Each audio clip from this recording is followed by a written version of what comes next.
Thank you for your patience. We'll start in just a moment, please.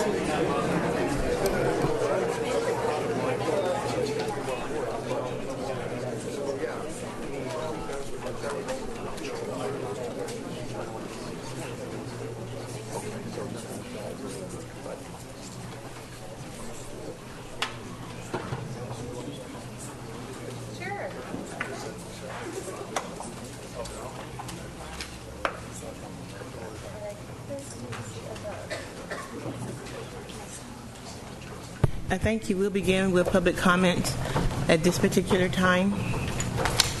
I'll start from the blue sheet. We have Rosalie Mule, Cecil Stepp, Francine Maxwell, Ars Cruz, Elizabeth Corbett, Maria Corbett, Alex Aguirre, Annabelle Herrera, Martha Pena, Angelito Guzado, and Francisco Pena.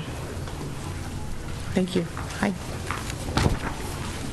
Good evening, everyone. My name is Rosalie Muley, and my address is 1001 I Street, Sacramento, California.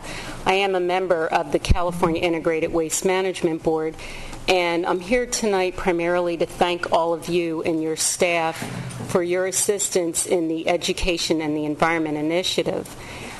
This project started about 7 or so years ago, and the purpose of the Education and the Environment Initiative is to incorporate environmental principles and concepts into the school curriculum from grades K through 12. It has been a long and arduous process, but because of school districts such as San Diego Unified, you have been a huge and tremendous help to us. What you did was you piloted this curriculum for us over the last year and a half, 2 years. And as a result of that pilot, we were able to refine the curriculum, make it more teacher-friendly, more user-friendly. And so for that, I just want to thank you. We do appreciate your partnership in being a leader, being a pathfinder, in an effort to create a curriculum that provides all educators with a progressive approach to teaching students about the role of the environment and everything around us. And it's critical that these materials work in the classroom, and that's why the pilot was so important. And for me personally, I have several members of my family that are teachers, not only here in California, but throughout the country. And so I know how much teachers have to fit in their school day, and that it is a very busy day. And so the fact that you have volunteered to pilot this program is very meaningful for us all at the board, and so we really do appreciate that, and we thank you. And again, thanks to all the efforts, we were able to shape the curriculum so we turned it into an effective, student-centered tool that we hope and we think teachers will enjoy using. As a matter of fact, a number of the teachers are so excited about the curriculum, they're really looking forward to getting their hands on it when we roll it out this year. And again, I just think it's really important that we give our children the opportunity to understand how they influence the environment and how it influences them. And so on behalf of the California Integrated Waste Management Board and the Governor and administration, we'd like to present you with this certificate of appreciation. And so I just show it to everyone else back here. Thank you. You all have done wonderful work, and so we really do appreciate it. Thank you very much. Thank you very much.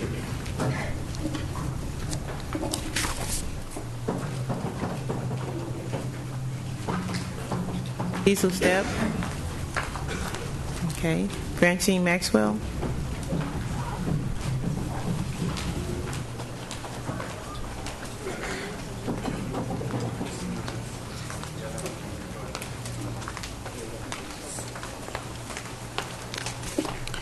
Francine Maxwell, my name is on file. I'm here to request that the board take an extra look with a fine-tooth comb on the upcoming promotions and placements.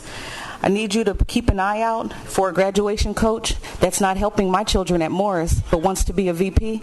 I'm not upset that she has the credential and she wants to be a VP, but she did not carry out the task of being an effective graduation coach at Morris. I have an ROP teacher that wants to be a VP. She went online. I need this board to also look at the fact that these ROP teachers and other staff members are getting their credentials online. Are you really sure that they're the ones taking the test and they're not having somebody sit next to them and take the test for them that have actually earned their credential? I'd also like this board and the new improvement officer to take a look. My math scores will never go up at Morris due to the fact that teachers at Morris are allowed not to use the district scope and sequence. Some teachers are outright refusing to utilize the district scope and sequence. And I understand that the district comes to the campus to help guide and introduce research-based, but these are people that are coming to my campus that are making 3 figures, so I think that they need to be given some ultimatums when they come to the campus. No longer just continue to guide and hold someone's hand. I'm in year improvement number 7. I'd also like this board to take a look at some of the interns.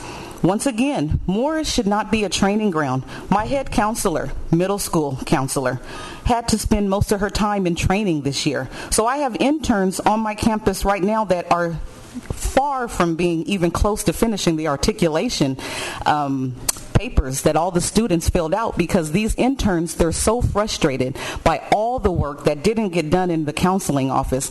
First of all, because the head counselor was hardly there because she was being trained. Although training is very important, she was in training that the district offered to learn how to do her job to be the head counselor. So if the school district would have given me, Morris, parents, students, staff, a person that was experienced in the counseling office as a head counselor, then we would have been able to get somewhere. I'll also look to a librarian. We recently hired an elementary school librarian. I hope that books are books, and the person that came from the elementary school, who's now my new Morris librarian, has already had her training so that when school starts, she's not pulled away from campus and the library needs to be closed to continue to send her to training. Once again, I just like this board to know that the community, when you say that you want us involved as far as picking our new principal, the screening process is very important. Although I will be sitting on the interview panel Thursday, I really don't appreciate not seeing all the applications, all the resumes that was submitted to be a Morris principal. There was someone else that screened them and their team, and then they made the decision who I will be able to utilize and see on Thursday on the interview panel. That's not transparency, and that's not a complete access for me. Thank you.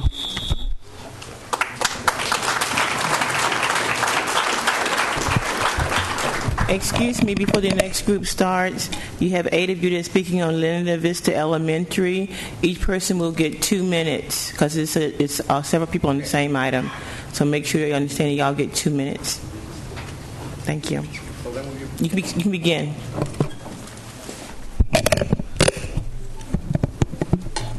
Buenas tardes, mi nombre es Marta Peña. She's stating her name, and I'll do it in the first person singular. Vengo a pedirles y a darles mi punto de vista que me preocupa como madre. She comes here to ask and establish her point of view as a mother, as a parent. De la Escuela Linda Vista, tengo confianza en ustedes que nos van a escuchar en nuestras necesidades. She's got all of the confidence that you will hear all of their needs in Linda Vista Elementary. Que son nuestros 5 maestros que necesitamos para nuestras clases en enseñanza bilingüe. Which belong to the 5 teachers that they need for their bilingual education. Queremos que nuestros hijos aprendan y no les quiten su idioma natal. We want our children to learn and not to eliminate their native language. Porque eso perdería su crecimiento para ellos en la comunicación con nuestras familias. Because that will eliminate their growth and their communication with their families. Porque eso ya lo tenemos como experiencia propia, que mi esposo en su niñez solamente tuvo pura enseñanza de inglés. Because they have that as experience, because her husband learned only English and he seemed to have forgotten his Spanish. Y hubo un tiempo que sus propios padres no le entendían lo que él necesitaba. And there was a time that his parents could not understand what he needed to say. Y eso me preocupa que vaya a pasar con mis hijos. I worry a lot that may happen to my children. Y por otra parte, quiero pedir el apoyo para nuestros maestros bilingües que no nos pongan salones en combinaciones. And another subject, she wants to support the bilingual teachers, and they don't want any classroom with combinations. Porque eso me dice que van a tener más de 30 niños por salón. Because that tells her that they will have more than 30 children per room. Pues poquito. Y eso en experiencia en el pasado me dice que mi hijo estuvo en una combinación y fue muy duro para él y para la maestra darles instrucciones específicas. Her child was in a combination room, and it was very difficult for the teacher to give him specific instructions. Thank you. Y le agradezco a la maestra Ross por nuestro apoyo que ha tenido con nuestros hijos. She wants to thank the teacher Rose for the attention and support that she has had for their children. Y no quiero que ella otra vez pase otra vez por lo mismo, otro año difícil. And I don't want her to go through the same situation for the next year.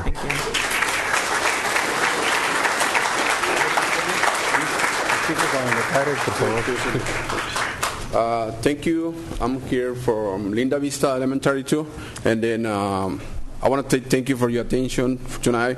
I don't have an opportunity to see you in the Linda Vista Park about Monday. I talked to the Sir O'Connor.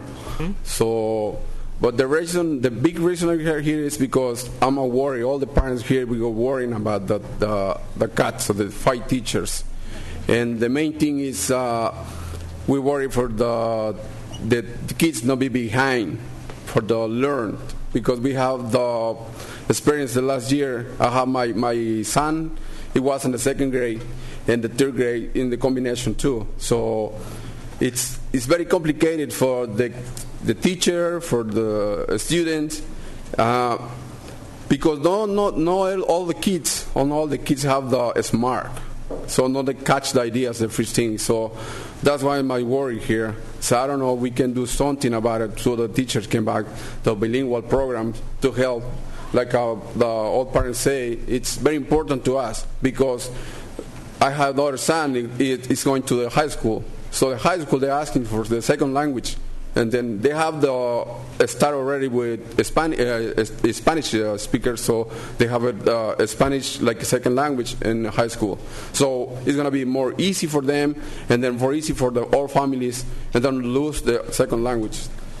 And thank you very much for you listening to me. Thank you.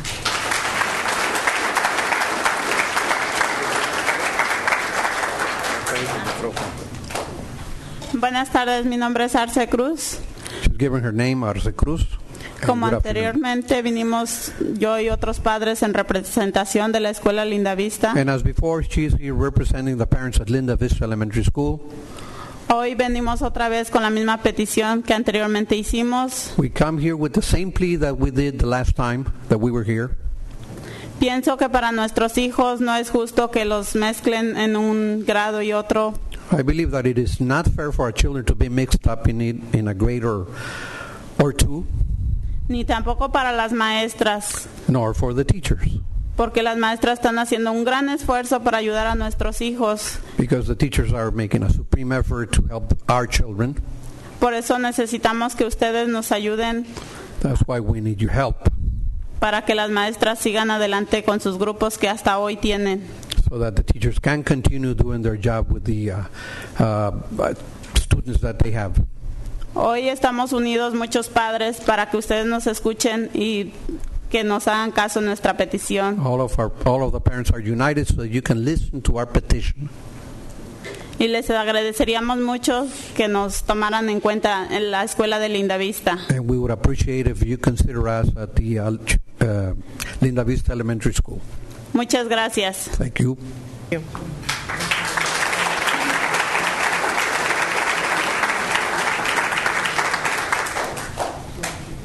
Good afternoon. My name is Francisco Peña, and I am a parent of 3 children that go to Linda Vista Elementary. And one of my main concerns is that all my children, they speak Spanish, and English, and it's very important for me and our whole family as well as the whole community that they continue to learn to speak 2 languages, especially when they're young, so that when they get older, it's a lot easier for them to be able to speak to other people, to communicate with other people in both languages, and they could help other students that come into school that can't really speak English as well. They could also help them. To learn how to speak English. If they're prepared to learn both languages, it's going to be a lot easier for them as they get older in the future when they go to school, to college, and a workplace. Right now, you need to have at least 2 languages to be able to proceed and have a good environment to live in. That's one of my main concerns. Also, that in the Linda Vista Elementary School, there's a literacy program that they're eliminating teachers, and that's going to increment the amount of students in each class. For one teacher to have 24 students, and then later have another 10 students come into her first grade class to teach science, math, and social studies for 3 hours, they're not going to be able to teach any English or anything except to manage how to babysit them to keep everybody settling them down. Because 30 students or 34 students, that's a lot for one teacher to be teaching in one classroom. So as a parent and the community of Linda Vista, we appreciate your time and listening to our petitions, and we hope that you will take us into consideration. Thank you very much. Thank you.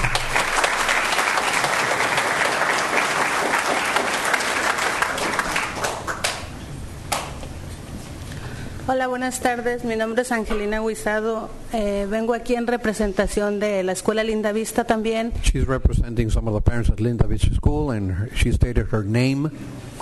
Vengo aquí a ver si nos podrían ayudar, por favor, para... yo tengo 2 hijos. La verdad, estoy preocupada porque no sé qué va a pasar. I came here seeking for your help. I have 2 children at that school, and she's worried because she doesn't know what's going to happen. Estoy preocupada porque no sé qué va a pasar el siguiente año escolar. I'm worried because I don't know what's going to happen next year. Porque ya hicieron la recortación de maestros. Because they already had the layoffs of teachers. Y luego, pues también la clase en combinación, la verdad. And also the combination classes in reality. Porque yo tengo una niña que cursó kinder. It's not helping because I have a daughter that went through kindergarten. Desde que ella comenzó allí la clase, la verdad, no le ha ido tan bien en la escuela. Since she started that combination class, it has not been good for her in school. En el aspecto de que me la pusieron en puro inglés primero. Because she was put only in an English class. Yo la quería en la clase bilingüe. Hablé con la directora y ella me dijo que no podía hacer nada. I wanted her in a bilingual class. I spoke to the principal, and she told me that she could do nothing in that regard. Después volví a hablar con ella porque la niña tenía dificultades en la tarea y yo le supliqué por favor que me la moviera de la clase. I spoke to her at a later date, and I asked her if she could be moved to a different group. Después me la movió, pero ya casi era la mitad del año escolar. She was changed at the half of the school year to a different group. Después de eso, la niña tuvo problemas y dificultades porque ella se confundió mucho. After that, she had a lot of difficulties because she was confused. Ahorita que cursó el primer año también tuvo problemas en el aspecto de que me la pusieron en una combinación kinder con primero. Again, in the same situation, she was in a combination room in the first grade where she had a lot of problems. Eso a mí no me gustó tampoco. Hablé con la directora y me dijo que no podía hacer nada tampoco. I didn't like that a lot, so I spoke to the principal again, and she told me that she couldn't do anything about it. Y mi hija no salió bien de la escuela, la verdad, porque tiene que repetir el año. La verdad, me siento muy triste por eso, la verdad. My child didn't go didn't fare well at school, and she had to repeat the year again. Y me siento muy triste por ella porque yo quiero que mi hija siga triunfando, que sigan adelante, así como mi hijo ya va a pasar a 4º año. También le doy gracias a la maestra Ross que le ayudó mucho a mi hijo y que lo apoyó mucho en sus estudios académicos. I'm saddened by the fact that she did not do well in school. I want her to be I want to have to be successful as my other son that went through the whole process but in a different format. Eso es todo, gracias. Thank you, that is all. Thank you.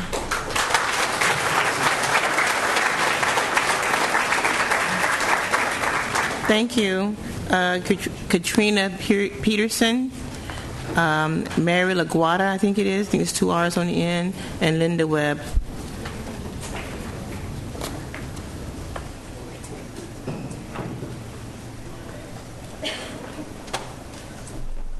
Hello, my name is Katrina Peterson, and I'm here tonight mostly because I said I would be.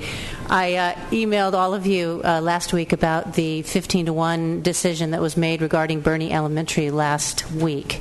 And I first of all want to say I really appreciate the responses that I got from a number of you. It was nice to be able to have a conversation via email and on telephone about the history of this decision and how it's played out. And I want you to know I completely understand some of the reasons that the decision was made to pull the 15-to-1 from Bernie, but I also want you to try to consider if there are any ways to ameliorate the suddenness of the decision, to maybe try to phase the program out, or maybe try to make sure that if Bernie's K through 2 classes can't be at 15-to-1, then maybe they can be at 18-to-1 or 19-to-1 or 20-to-1 instead of 24-to-1. We have quite a few parents who have moved into our school over the last couple of years as a result of the promise of the K to 2 15-to-1 pilot, and even up until the last day of school, kindergartners, first graders, second graders coming into the school to take what they hoped would be advantage of that program next year, and many of them probably don't even know yet that it's been taken from them. So I would really ask that you look at that. I would also ask that you would look at the potential for SSCs being able to come in and maybe go back to using some of their Title I funds to reduce class size, as we've done in the past, and see if that might be a way to phase us out of this sort of sudden decision. And I would also like to encourage you to continue to try to go to Sacramento and see if we can't get some of the money that you are paying in fines for having us over the 20-to-1 returned to the classroom to make some efforts at class size reduction, particularly at a school like Bernie where there was a promise of that to continue, and now it's not. Thank you. Thank you.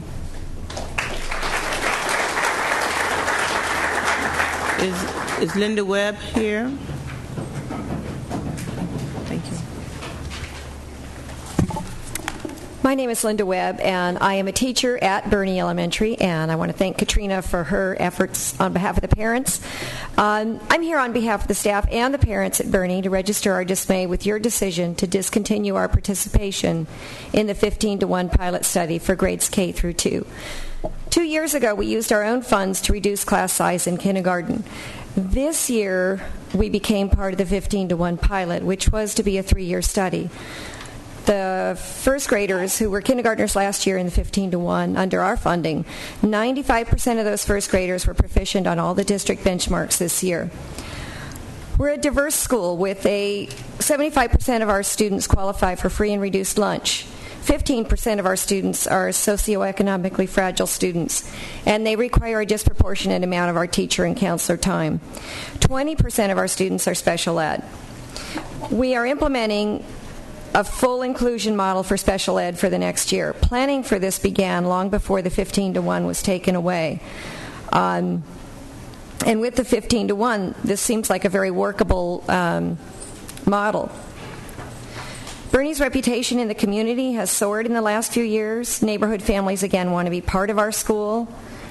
We are an IB International Baccalaureate candidate school. We are expecting our full authorization for IB in the fall. Because of the changing decisions on the 15-to-1, we're losing potential students. Parents and teachers left school last Tuesday thinking we would be able to continue the 15-to-1. only to find out the next day the decision had been reversed. We'd like to ask you to please reconsider that. Thank you. Mary Lupa, I think it is. Mary, thank you. It's a P, huh? Okay, thank you. I'm Mary Layupa, 4050 Shimon Avenue. I'm an excess teacher. I have a K-12 music credential, a K-12 library media credential, a multiple subject credential, highly qualified under No Child Left Behind, and a CLAD credential. I have a master's degree in education and a master's in library and information science. I'm here to talk to you about professional courtesy. I bid on 5 positions in May. I did not get one interview, despite having excess priority and 30 years experience. How hard would it have been to interview 5 librarians?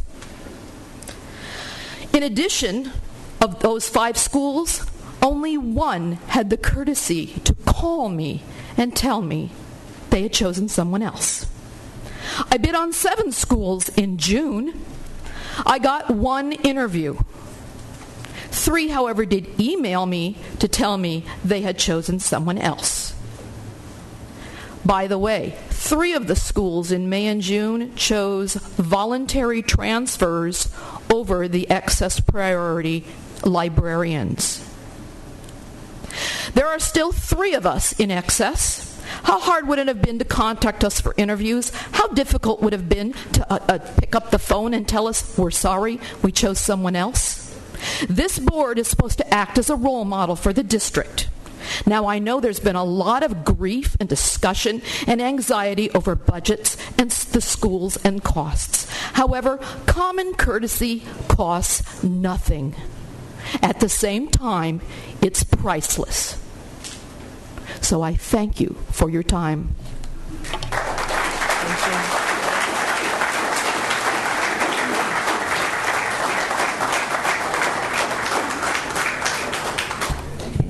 Please rise for the Pledge of Allegiance.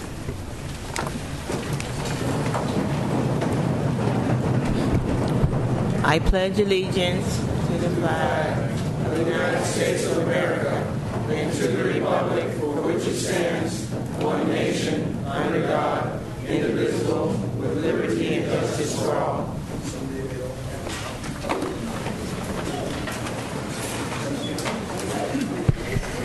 Good afternoon. I'm Sheila Jackson, President of the Board. I would like to welcome all present today and call the July 28, 2009 regular meeting to order with all board members present. We hope the discussions and decisions you observe today will give you a better understanding and appreciation of the important part that you play in setting the course of education in our school district. Agendas for today's meetings are available at both entryways to the auditorium, at the informational desk located near the press table, and on the internet at www.sandy.net. In addition, at the broadcast of our meeting on ITV and the live webcast, we're also using Board Docs, the web-based program to enhance governance, reduce the amount of paper that we generate.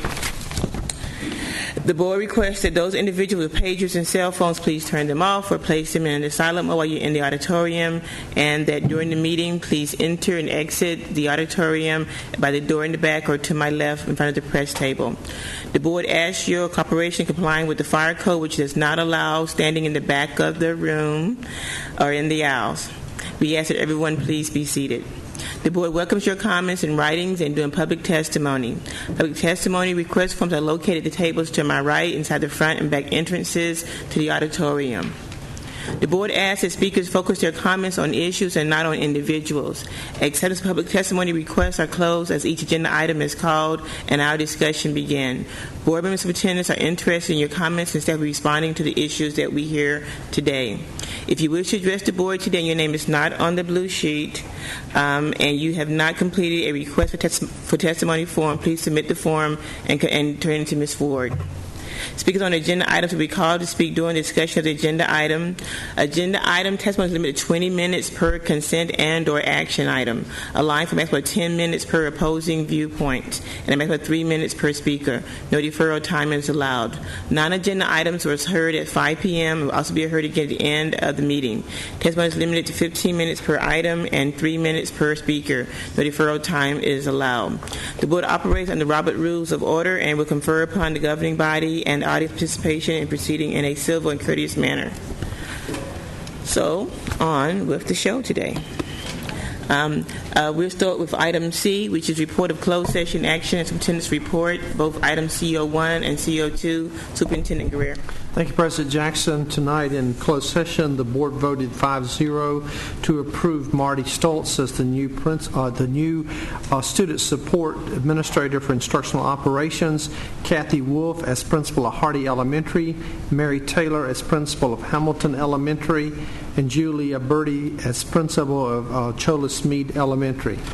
Also, I'd like to take just a few moments to update the board. At our last board meeting, we had a speaker talk with us about a problem employee at Morse High School. Just wanted to report to the board that that individual is no longer an employee of the district, and our HR staff has handled that concern. Two other reports that I'd like to present to the board. Dr. Evans asked that I present you with an update on transportation and where we are as an organization. Our new scheduling system, VersaTrans, is running about 13 weeks behind in terms of its implementation. However, we are running a dual parallel system with our old system and with the VersaTrans system, which is not a bad thing for the first 6 months. We will have it fully implemented by January of 2010. We do have our trip tracker up and running, which is exciting because we can track where buses go throughout the district. We're in the process of filling our vacant transportation positions. That should be completed by the first board meeting in September. We're still working with SCEA to address a concern that they brought forward surrounding one of our management positions. We've taken several steps to notify parents about our 15-to-1 student bus ridership policy, which is a new policy moving minimum ridership from 8 students to 15 students. We have letters prepared to be mailed out to the parents of all bus riders. We will communicate in Friday notes. We will also send a Voice Connect Ed message to each one of our parents. And we're working with local print and electronic news outlets to make sure that that message gets out to everyone. We right now cannot assess how our new 15-to-1 policy will impact bus ridership and magnet school program participation and VEEP participation because our scheduling deadline is not until the 20th of next month. Once we have that data, I will get it to you so that you can see if there are students that are not going to be able to participate because of this new policy. We've established a firm $42.7 million transportation budget for the first time. As you know, in years gone by, our transportation budget has not been a firm amount. It's really been quite flexible based on VEEP ridership, special education ridership, and we're going to work, James Macias and his team are going to work very closely with transportation, special education, magnet schools, Dr. Morris with our VEEP program to make sure that on a monthly basis that we are monitoring carefully our financial expenditures and that we stay within budget throughout the year. That's also going to be one of the tasks that I asked Phil Stover to help me with as the year progresses. We have an item slated for your September 4th board agenda that would allow us to procure 65 new buses. The necessary parts, the fuel, and the staff needed to bring the Student First contract in-house at the beginning of the 2010-2011 school year. We have to procure those buses this year during the school year to be able to have our planning in place to be able to bring that contract back in-house. That's a report on our transportation system. Finally, I'd like to report on something that one of our speakers just happened to mention tonight, and that's our graduation coach credit recovery program that we've had in place in all of our 16 traditional high schools and our alternative high schools this year. I'm very proud of the fact that 3,764 students have participated in efforts to recover lost credit, courses that they have taken and failed in the district prior to this school year. 4,535 lost credits have been recovered. We think that this should have a positive impact on our graduation rate and dropout rate. We certainly hope so. It is the students who've recovered those lost credits have done so with an 81% proficiency average, and it's taken about 76 days for them to recover the credit. I've sent you a report about this, but I just wanted to highlight it. I also would like to let you know that there's 2,137 students currently working on recovering 3,245 lost credits. Speaking of Morris High School, well, Morris High School led the district's 16 high schools in the number of credits recovered. The students there recovered 478 lost credits at an 82% proficiency level, and it took them 90 days, a little longer, but still did a nice job. So that is, President Jackson, a report on our graduation coaches, transportation update, and a personnel issue that we had some concerns with. I'd be glad to take any questions the board might have, and I'd like to just pass out this transportation update so that if there's other things that you, other questions you have after looking at this, if you'll let me know, I'll be glad to respond. Thank you. Thank you very much, Superintendent Guerrero. Item D is adopt the agenda. Can I have a motion, please? Moved. Second. Please vote. This is adopting the agenda. Yes, thank you. That passes 5-0. All right. Item E is the board consent agenda. I would like to approve the minutes for special meetings held on June 2nd, July 14th, regular meeting on June 23rd. So moved. Moved. Second, please. Second, please vote. That item passes 5-0. Now we'll move to items in F, which is reserved for the board. The first one is information on reports. Mr. DeBeck. Well, I'll wait until the agenda items come up that I'm most interested in. I do believe that some of our future business has, in today's agenda, has some missing information that should have been a part of the exhibits, which I'll talk about when we get there. As far as, I'm alive and kicking. That's it. Mr. Barrera.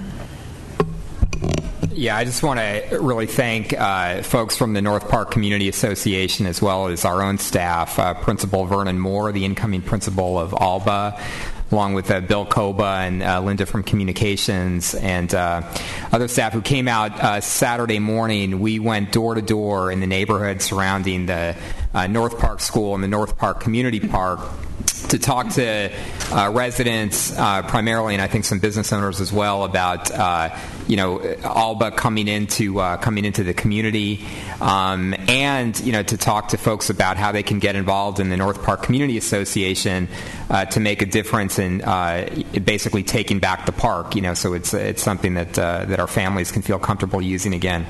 Great example of, I think, the district working closely with the community. My understanding is that we talked to over 50 people who said that they'd like to get involved in one way or another, volunteering in the school or volunteering in the community association. And now we plan to move forward with ways of thinking about how we can use some Prop S resources that will be coming into the site to help both the school and the community. So again, especially thanks to Bill Koba for coordinating that effort for us. Mrs. Nakamura?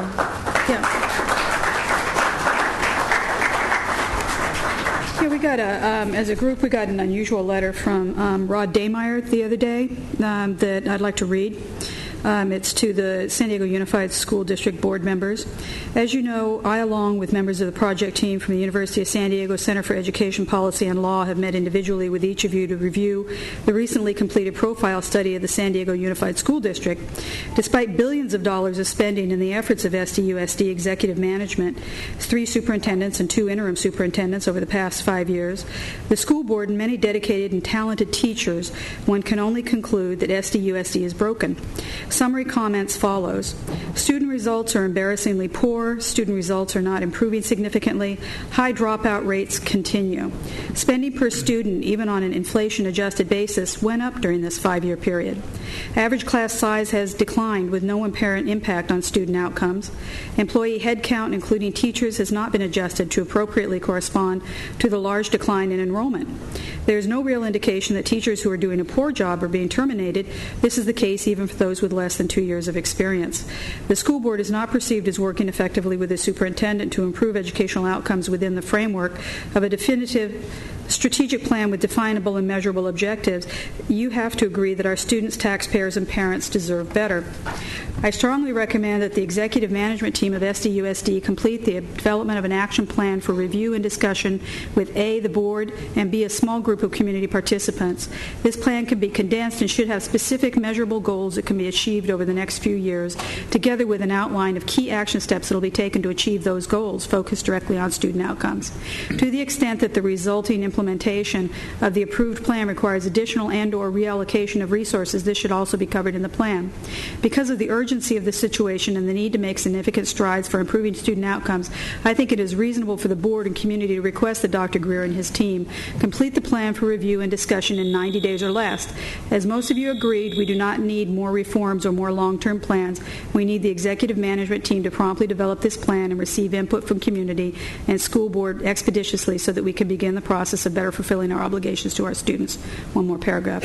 I will be happy to work with you as well as to provide the appropriate and necessary resources to identify, facilitate, and support a small and perhaps a dozen or less talented and interested group of community leaders to work with the school board and management of this critical undertaking. Your prompt response to this suggestion and offer would be most appreciated, which is why I bring it to the board's attention today, because sometimes we look these things over. Rod Dameyer, as all of us have met with him and know, has been in the Forbes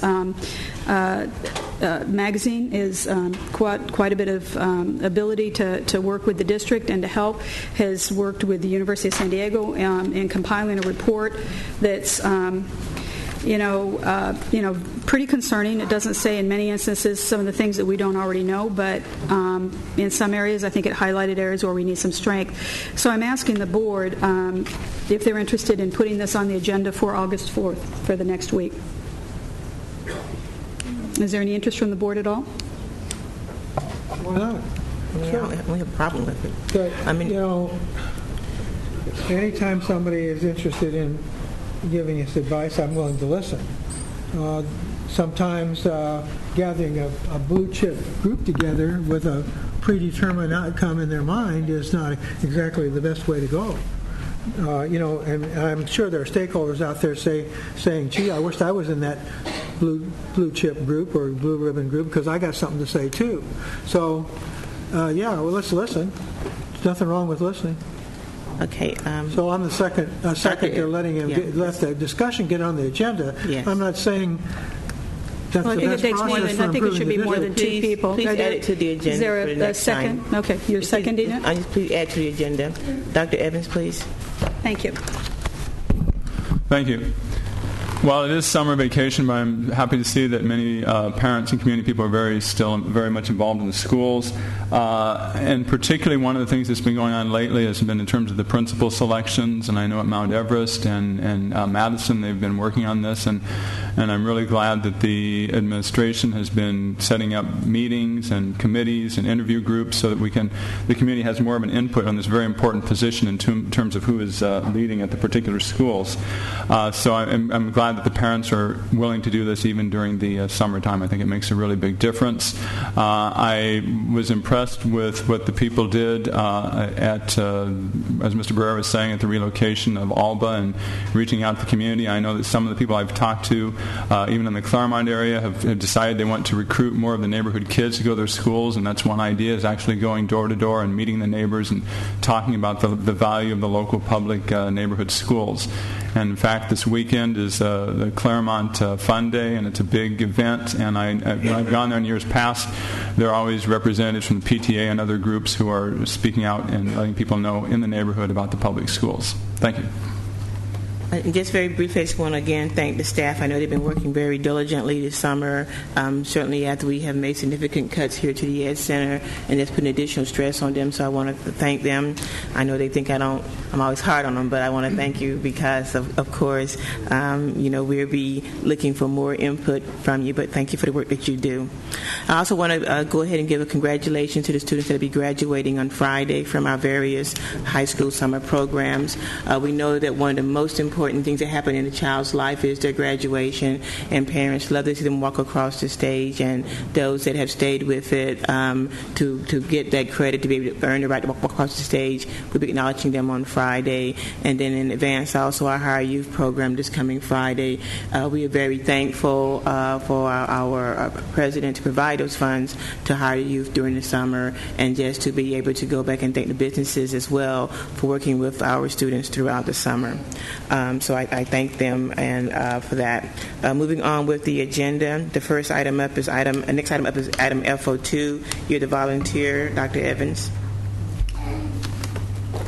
Thank you. We had the first reading last week, and today we are discussing this item of designating the year 2009-2010 as the year of the school volunteer. And as I said last week, I do not want this just to be a symbolic gesture, but where the district can make a really concerted effort to reach out to all the volunteers in the district.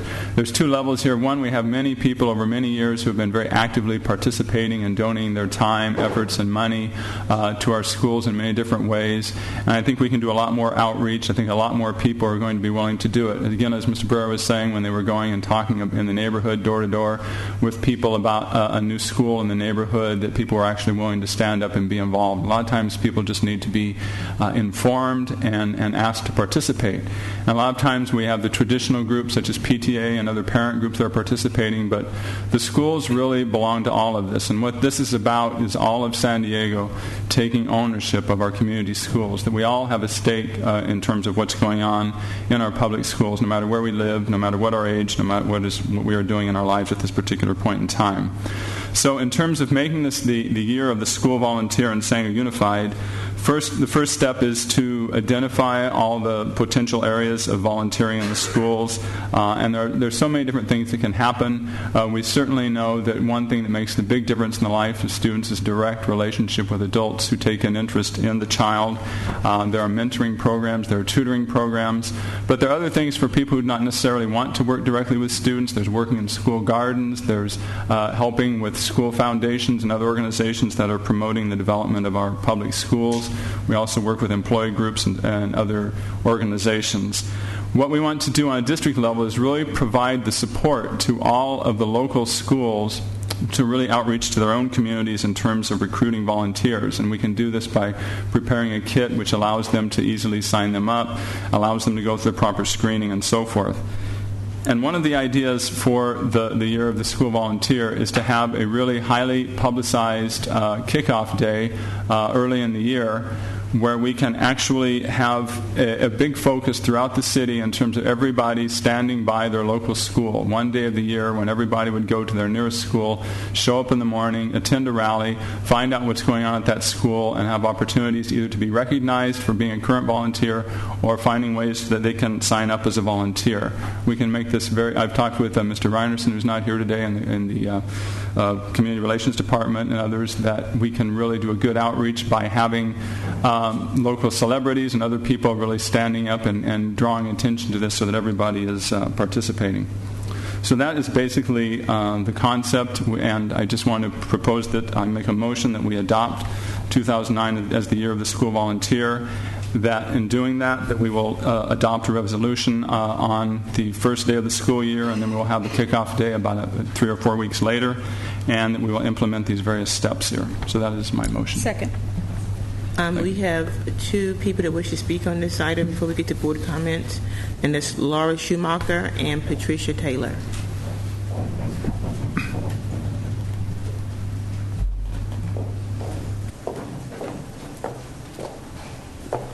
Good evening, President Jackson, Superintendent Greer, and Board. My name is Laura Schumacher, and I'm President of the San Diego Unified Council of PTAs.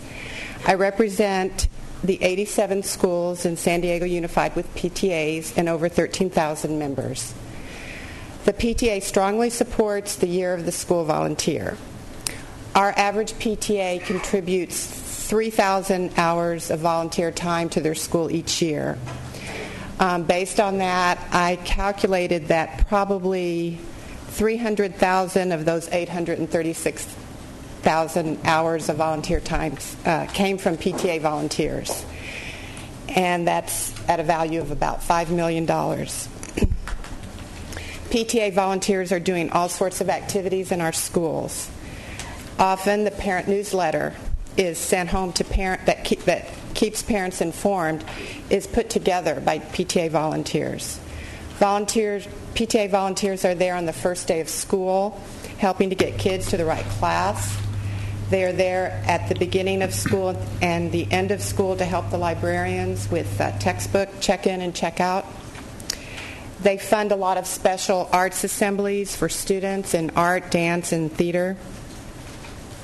At 5 of our local schools, Tierra Santa, Cubberley, Hage, Hearst, and Sunset View, the PTA funds a program called Art Corps, which depends on parent volunteers who are trained in workshops to teach the fundamentals of art in the classroom.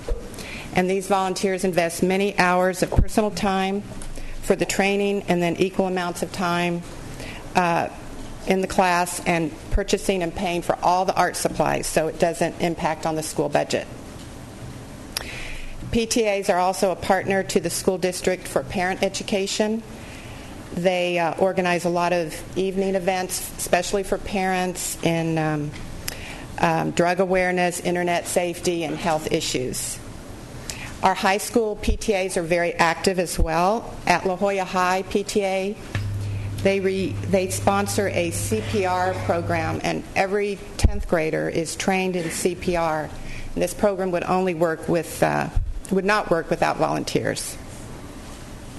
At Claremont High, the PTA helps organize a California college tour for juniors and holds evening classes for parents to help them apply for college, financial aid, and sponsor mock SATs on Saturdays at the school site for students. So I thank you, Dr. Evans, for recognizing that volunteers are a valuable asset to this district, and we look forward to getting all of our 87 PTA schools involved with the Year of the Volunteer. Thank you.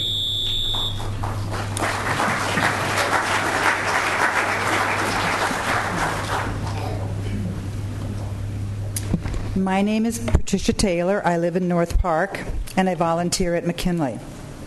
I came by my experience of volunteering at McKinley Elementary School in a most unusual way. I had just moved to San Diego in June of 2001, had just retired as a middle school language arts teacher in Rochester, Minnesota.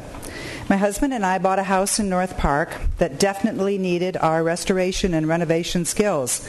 We were very anxious to get started on it, but then 9/11 happened. And like thousands of others, I asked myself, what can I do?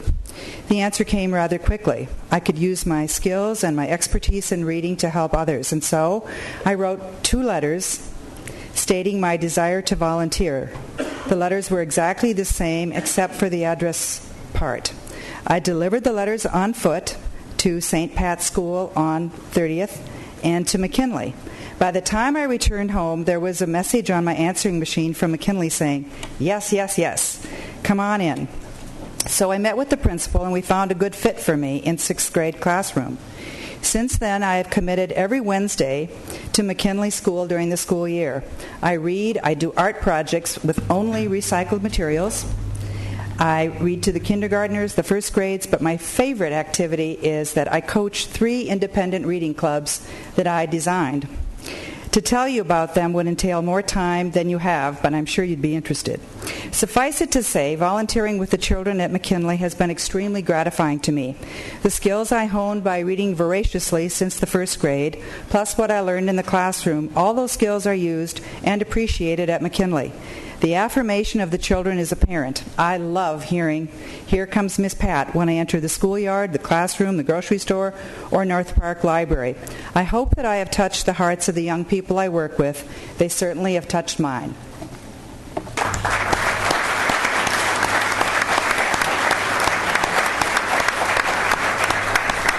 Mr. DeBeck, please. Yeah, I think this is a good idea, and I would support it. I don't have a concern over it, except I'd like to see somehow that we use a similar, or at least combine this with the ERRA activity. because what I'm seeing here is a kind of a double whammy with staff time on both of them. And for me, I'd much rather have a district-wide commitment to revisiting the schools and helping, and I think ARI got us there. It doesn't have a budget. This has a budget, so maybe we'd be better if in the second reading we have figured out a way to use staff, because there are going to be staff used in these, both of them, to support the program, but as well to come up with a way to get a synergy out of the two activities, rather than just make them two disparate things trying to support our schools, because they're both good ideas. One's been in existence a longer time, but I think it'd be a good idea to just kind of figure out a way with the talent I think we have in our communication department and elsewhere to bring these two activities together in a way that gets the most bang for the buck. I don't think ERRA can go without some kind of support. This is already asking for some support, so maybe we as a board need to give a substantial budget to the two rather than to one. And it would give us a lot better, I'll call it publicity, a lot better way of kicking it off. Anyway, I support the ideas. I've been on a committee for years that is doing some of this work with volunteers in the community, but this might be a better way to get them two together. Anyway, good idea. Mrs. Nakamura? Well, what I like about this idea, though, is that it is spread out throughout the district, and ERA is always seemed to be in a far distant corner of the district, and people could go there, but it was one location and it was one day, whereas I think we've got a better chance with this particular budget of reaching people throughout the district and reach them where they live. So it's and it's got a modest budget. It's not terribly a huge amount of money for this, and it's I'm fine with it, letting it stand by itself. It's I think the two events are actually sort of very different. One is to encourage volunteering, and the other is to encourage people coming to school. But I'm fine with it either way. I just see them as very different. What I like about this is specifically that each school is touched and reached out to. So, Mr. Barrera? I just want to thank Dr. Evans for bringing this idea forward. I think it's a fantastic idea, and I think if it means we get to hear more stories like from Pat, I think this is going to be a lot better year than it would be otherwise. So thanks, Dr. Evans. Dr. Evans? Yeah, I just want to say it really does. We sit here and have all these adult discussions about what's going on in the schools. For me, when we had the Read Across America Day and I went into a second grade classroom and was reading to the students, that really touched me and really made a big difference, just seeing what's actually going on in our schools. And I think, as Pat was saying, that's what she has experienced over and over. And also in response to what Mr. DeBeck was saying, really the whole point of this is definitely to build on what already exists. There are many good programs, outreach programs, volunteer programs, and so forth within the district, and this is just to really add more support. And I think the idea of the Year of the School Volunteer can be very much tied into the event with the ERA that we're going to talk about later, and many other events that are in the district. And just one other point very quickly, which is that just want to make it very clear that this is to supplement the activities of all of our paid staff within the schools, and we will be working with in conjunction with the teachers, with the classified staff, and all of the people in the schools to find out what is the best place and what is the best way to utilize them in the schools. This is no way to replace paid employees that we can no longer pay, but there are plenty of things that need to be done in the schools, and this is just a way to supplement that. Thank you. And again, I concur. Please vote. Mr. DeBeck? I thought I did. Thank you. That passes 5-0. The next item up is the agreement with CSEA and OTPS for the 08-09 reopeners. Move approval. Okay, been moved. Second. Any board member comments? What's this one? FOA. Oh, yeah. Okay, please vote. That passes 5-0. The next item is a discussion on possible board direction for administration to align school improvement officers, assignment with cluster communities. We skipped one. FO4. Oh, I skipped one. I'm sorry. It's moving right along here. That's all right. FO4, proposal to use district internal audit to review financial status. Mr. DeBeck, please. Sure. Later in the agenda, there's some kind of an agreement with FCMAT, and there's other discussions about ways that we would, I'll call it, review our budget process. I know for a fact that we have what I believe are highly qualified employees of the district that have really a long time experience, as much experience as those people in the financial department, that could be used to overview our financial budgeting and its accuracy and whether or not it's going to interface with Title I and how well it's going to do. In other words, an independent eye to examine our budgets. If you look at the FCMAC agreement, it is only a review of the financial department, but not a review of the actual budget product. And so it's sort of like saying, I hired a policeman, therefore I'm okay.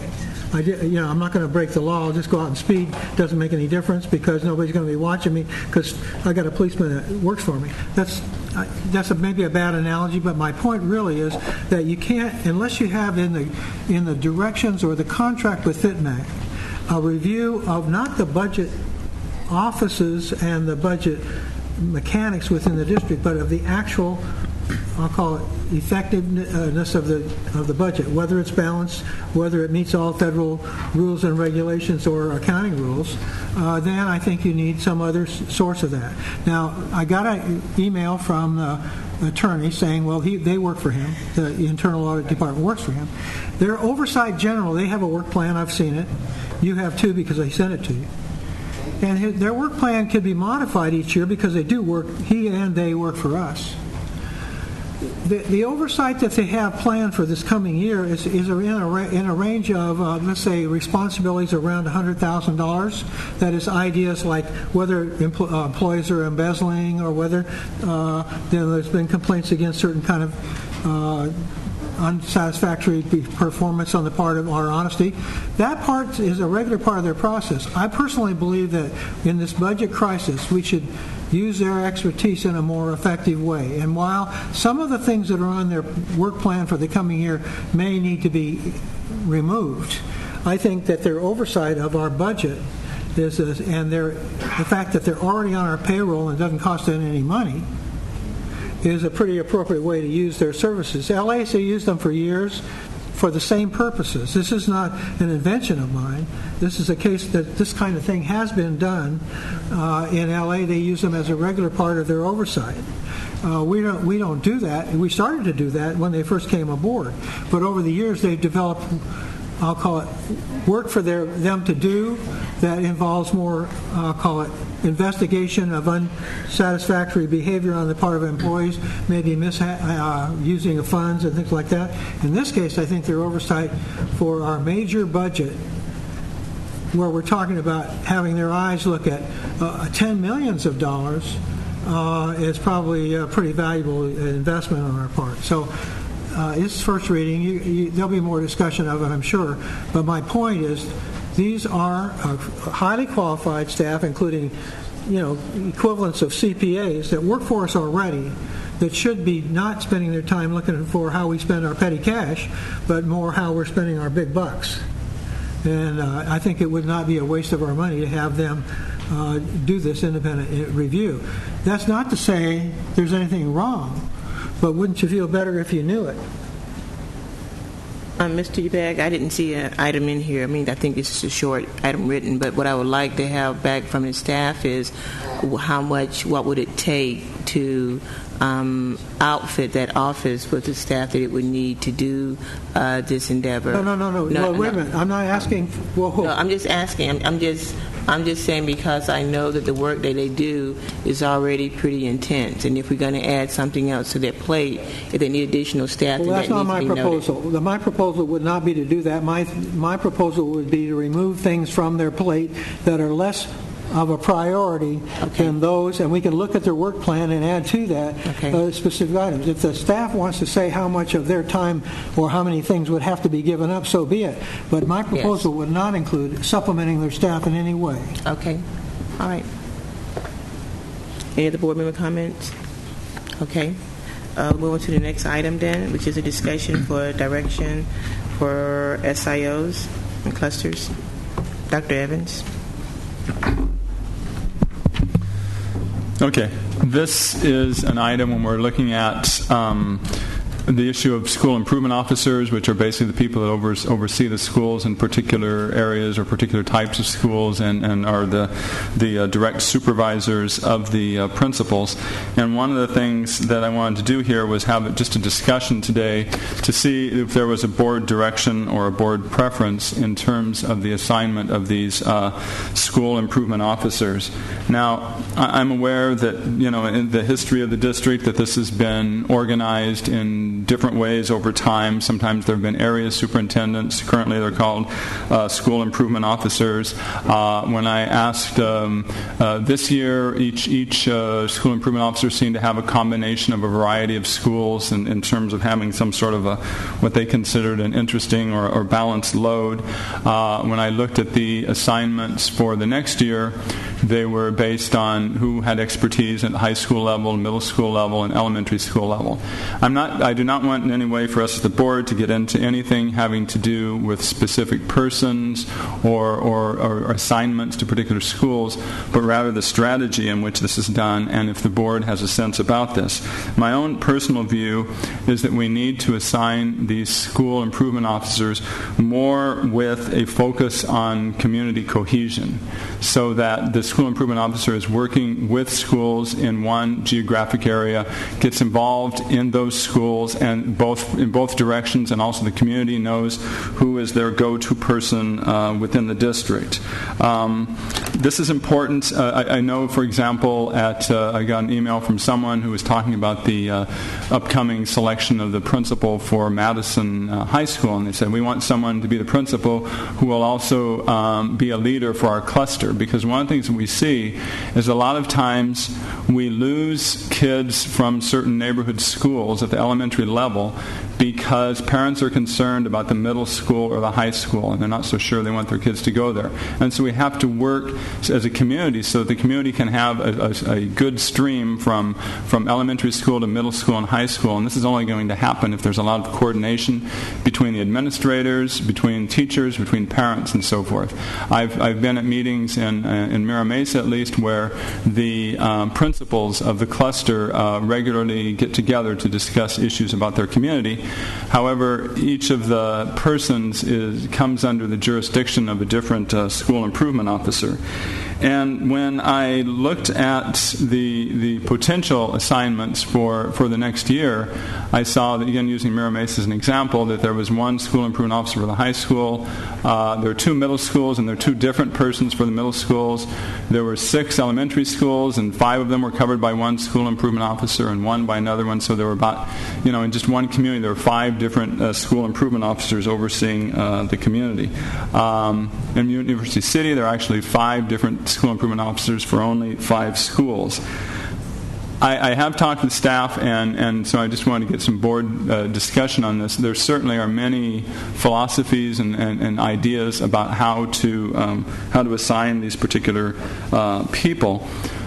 One issue is in terms of people having expertise at the high school, middle, or elementary level, and so therefore let's put a person who has experience with high school to supervise a high school principal.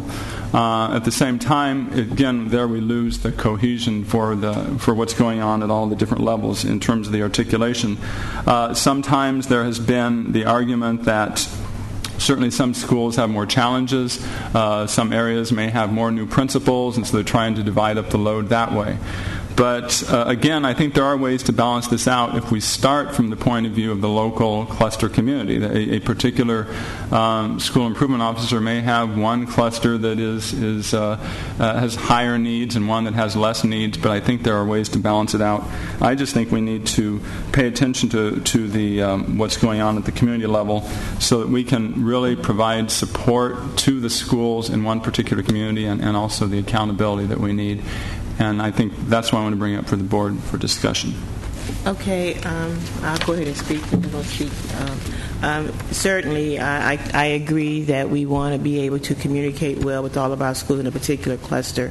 I'm not so sure that assigning one person over an entire area is the right format. I would ask that the staff look at some options for the board to select from, and those options may include that there is a person over over each sub-district, or there could be an option where a person is over certain clusters, and those clusters have a shared balance of no one is over two clusters that are really extremely difficult or challenging. But I think that there is a number of options to get at the core item here. And the core item, I think that Dr. Evans and I share with him, is that we want communities to be involved. We want communities to be able to meet at their clusters without having to have to call 5 or 6 different people in order to do that or to have them present. The concern that we're sharing is that when we do have our cluster meetings, that means that sometimes we have up to 4 or 5 different SIOs having to attend a cluster meeting because there's so many SIOs assigned to that particular area. And we already know that those people, the principals and staff are already putting an enormous amount of hours. So I think I would recommend that this is a first reading and there's a lot of items on the table, but to come back, superintendent and staff, to look at some various options to bring back to the board for us to discuss. Okay, Superintendent Greer. Thank you, President Jackson. I've talked to Dr. Evans about this, I guess, about 5 times. And we continue to listen and want to be responsive to the entire board. And we're going to do that. Our staff has looked at assigning principals and assigning school improvement officers to cluster oversights. And we've tried to be very sensitive to this issue of geographic cluster. What we also have to be concerned with is making sure that school improvement officers don't supervise schools where they were recently a principal. We have had nothing but problems with that in this district for the last 15 years when that occurs. We also have to take into account how many of these schools are in school improvement so that one school improvement officer doesn't have all of their schools in school improvement and another has no one. We also try to take a look at school improvement officers if they are located in a particular area of the district. Do they have certain language skills? We look at a variety of these kinds of things, and quite frankly, with all due respect, while we want to listen to the board, this is an administrative issue. Boards sit around and say we don't want to micromanage and we don't want to organize the district. Okay, I want to say to you that we are listening carefully. We're taking all of this into account. And Granita's here and Sid is here, and they'll be glad to come up and speak to you about how they have tried to adjust to take into account this issue of cluster organization. They know clearly the direction from me, because they know it's filtering down through you for the coming year, is to make sure that we do have cluster meetings where that we have articulation from elementary to feeder middle to feeder high school. And so we've tried to take all of this into account. Doing it just strictly by feeder is not going to work, because quite frankly, you have some elementary schools that where the kids split. They split into a feeder middle school that goes to one high school cluster, and they fit into another feeder pattern that goes into another, and we have the same thing for middle schools. So what I'm trying to say is, please, we work at your pleasure, but please rest assured that we have listened and we're taking this into account. But I can tell you that I've done this all over the country, and when you do cluster assignments just based on cluster, it can be very problematic, as can be what we currently have. So I'm just sharing that with you. Anyone else? Oh, Mr. DeBeck. Well, it's no secret. I've had probably a bias toward cluster organization for quite a while. But I think that we've had, in my time here, we've had K-12 vertical alignment of the management of the district. We have regional management of the district. Every single one of them has a problem, and as does clusters. The big advantage, and I think Dr. Evans is right, the big advantage of clusters is the community identity issue. And, I happen to be so biased toward clusters that I believe there ought to be a cluster budget. So that means the schools don't have their own budget. The cluster has a budget, and they have a judgment of how they're going to implement the vertical alignment of curriculum within that. So you're not going to have a rogue school do something here that has no end in the cluster, because the majority of the kids that attend those schools do end up at the same high school. The exception of a split is minor. I mean, it can be accommodated by just modifying attendance boundaries over the years. But there are certain places, and Grant was a good example for years, and Fremont, where the schools over there were split between San Diego High School and Point Loma, and they went their separate ways. And they had these feelings of different identities. But the interesting part was that when Point Loma Cluster had their meeting, they invited the Grant and the Fremont people, and they were also, the Grant and Fremont people were asked to come to the San Diego cluster when there was a cluster organization there. And there was. This was actually the first single managed cluster in this district, was the San Diego High cluster under Dale Behill, who was an area superintendent at the time. And that was what carried on to the idea of the Point Loma cluster and the idea of planning curriculum so that there was a beginning and an end rather than a random choice of what do we offer what's the de jure thing to offer at the middle school or the elementary school? Shall we have this, what sounds like a really good idea but no place to go? So anyway, that's. I think I really don't mind the idea of discussion clusters, and maybe we'll want to expand it. But I don't think what we've got is working. And unless there's a real enforcement by the leadership that the clusters must get together and must plan together, and that the clusters are vetting their work together, then it ain't going to work anyway. Okay, thanks. Dr. Evans? Yes, what I'm asking for is greater emphasis on the cluster issue. And I know I've presented an oversimplistic way. I know it's a very complicated issue. I mean, the one extreme would be having it strictly organized by cluster. Another thing would be within the cluster to have someone who's doing each of the three levels, one for middle, one for elementary, and one for high school, or two, dividing up into two levels, but so that you would still have some consistency within the cluster. I don't think that a cluster model is going to work out perfectly. I think there are going to be exceptions in terms of how things need to be divided up. But there are enough clusters, and SIOs would typically have more than one cluster, so when it comes to having them misaligned with a particular person they worked with or some other particular issue about a school, I think that can be avoided. So I'm not just trying to present some hardline sort of issue about we're just going to completely revamp and have it done this way. I would just like it to be much more focused on that and kind of in line with what, and I don't want to get into the exact details of how it's done, but along the lines of what Ms. Jackson said, if the staff would just present a plan and say, and with the information about this is how it's going to promote greater cohesion within the cluster, that would be satisfactory to me.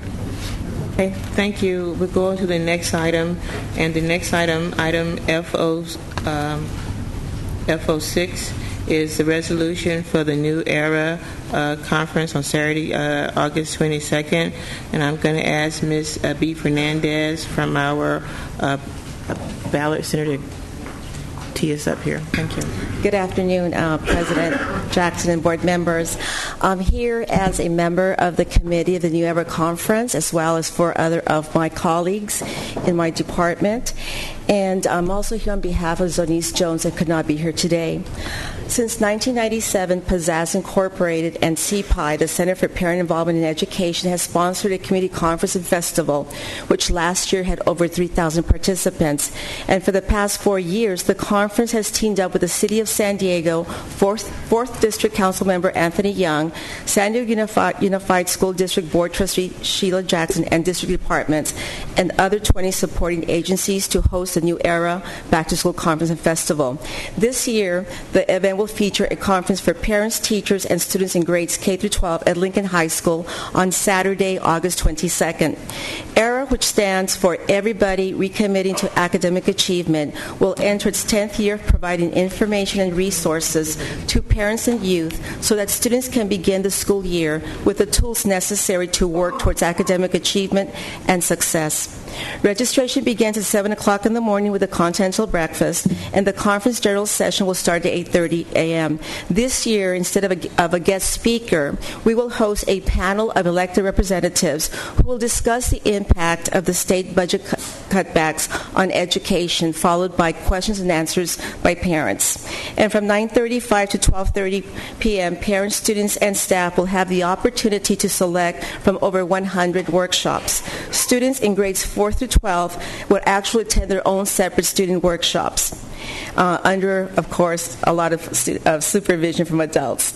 Workshops for parents range from getting involved early in school, safety and security of children at school, saving for college, how to get dads involved, managing ADHD, reading games to play with your children, what do we mean by A through G requirements, and all of these workshops we provide in English and Spanish and with interpretation in Somali as well as Spanish. At the completion of the conference, all participants will participate in a community rally and festival to celebrate our children returning back to school for the 2009-2010 session. Families will be able to enjoy entertainment, fun activities, a free lunch from 12:30 to 3 p.m.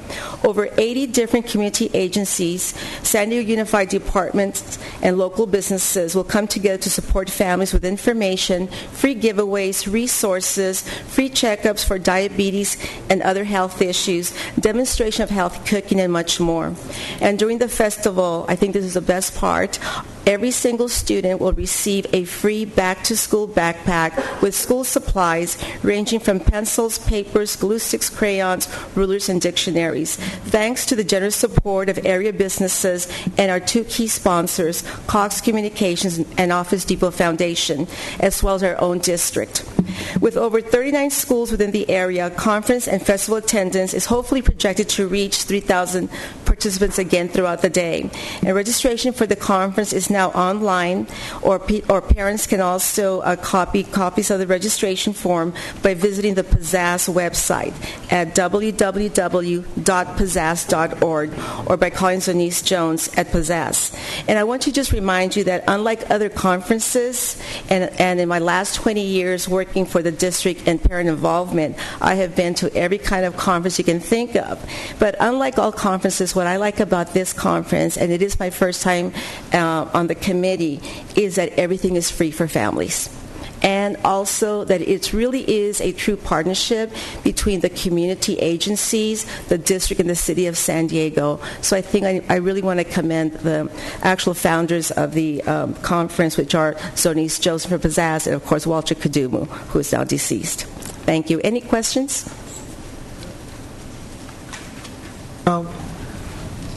I remember some problems we've had with this, and I think we need to straighten them out early instead of late. This involves the use of district facilities, and I think the district's commitment should either be to waive any charges for the facilities and count that as part of our costs. It's in-kind costs, so that we don't go into this, I'll call it a dialogue we had last year about a simple misunderstanding between the agencies. The other thing is that I thought last year that we said we were going to try and make that a district-wide activity. Therefore, we need to put some resources into it to support it, including like the posters. There's no money. This says that the fiscal impact is none, according to this was just a resolution. Well, but then where's the action, and it's not in the budget. What I'm trying to get at is, see, that's how we get in trouble. We make resolutions to support something. We then imply that we're going to support it and we're going to give certain support in kind or not, and then we argue over whether or not it was really given. What I'd rather do is see we agree that we're going to have this event. We agree that we're going to invite maybe some nationally known people. I gave you a name of somebody who said they'd come from the greater African American community that's elsewhere. There's a whole bunch of different resources for that planning. But if we make it parochial and we don't clearly identify this, I understand you're scheduling it for Lincoln, correct? Mr. DeBeck, back last year we did. I'll let you finish because then I'll. Well, okay. Well, what I'm getting at is I'm not going to go for a resolution until I have a budget that supports it. Okay. All right, Mr. DeBeck. I support the event, okay. But I want a budget. Last year we did. I think in December we approved a budget for our back to school event for $25,000. So that was already approved. The reason that I brought the resolution forward is that right now, and I think earlier this month, they started calling for letters from organizations and elected officials. And in the past, it has only been a letter from myself. I thought this year, rather than putting a letter from me there, because we did pass that item last December, that they have a board resolution on the front page would be better. So that is why we brought the board resolution forward. But the actual commitment from the district and the actual commitment of funds was done last December. Okay, well, wait a minute. See, but this is my point. If you look at the exhibit as it's printed right here on board docs, it says fiscal impact, yes. Dollar amount, zero. Budgeted, no answer. Budget source, no answer. What it says, it may be that we said $25,000 was there. Where is it in the budget? Why doesn't it say here the fiscal impact is $25,000 and the budget source is such and such? If we passed it, we should have it in here. That's why we have this line item on our board docs. It's not to be, I assumed that we passed it last year, therefore it's in the budget. We passed the budget. We did do it last year. The only thing that I wanted to do today was to get the board members to sign a resolution to go into the book. I didn't go back and put the whole item from December back up here again. This was just a resolution, John. I guess what I'm saying is you want a resolution saying it's a good idea, fine. But the problem with it is if it's budgeted, it ought to say so. Okay, we can forward to the board members a copy of the agenda item from last year where it was budgeted. Okay, but wait a minute. Show me in the budget book where it is for this year. That's what I'm saying, John. I don't think it's there. It is. Superintendent, will you remind the board members? Maybe Mr. Macy's could clarify that for me. Basically, the board approved last year a $25,000 allocation that we, at one time, you may recall, talked about splitting 5 different ways of $5,000 per district, trying to get towards a different cluster model. That did not work. The board said we want one. Let's come back and support this New Era project. We put the money in that budget. That money is a carryover into this year's budget to fund the program. The money was not spent. The line item somewhere in the budget, is it under the board budget, or is it, what is it? I think it's under community. I think it's under community relations budget. I know Mr. Reinerson has control. Bernie's not here, but I know he's been working with folks on that. Okay, I have to trust you then. I move approval. I do know, Mr. DeBeck, I do know that in the committee we have talked about the $25,000 that the district gave us in support of the conference, and that Zonice Jones, as the chair of the conference, has had certain contracts in working with the district to make sure that we don't have any problems as we've had in the past. For example, I know as of today that we're going to contract services from our translation unit because I did speak to Ana Morales, the supervisor, talking about how many we needed, because I am in charge of the conferences. I know that we have a contract for the custodial services, so I know that in that sense that the conference chair is working on those kinds of issues. We last year waived all cost, and it was our intent to waive cost again this year. The $25,000 allocation to support this program, I've been very clear to staff that this is not writing Pizzazz or New Era a check for $25,000, that they will submit to us purchase orders and invoices where we can encumber those monies and pay for direct cost from those funds.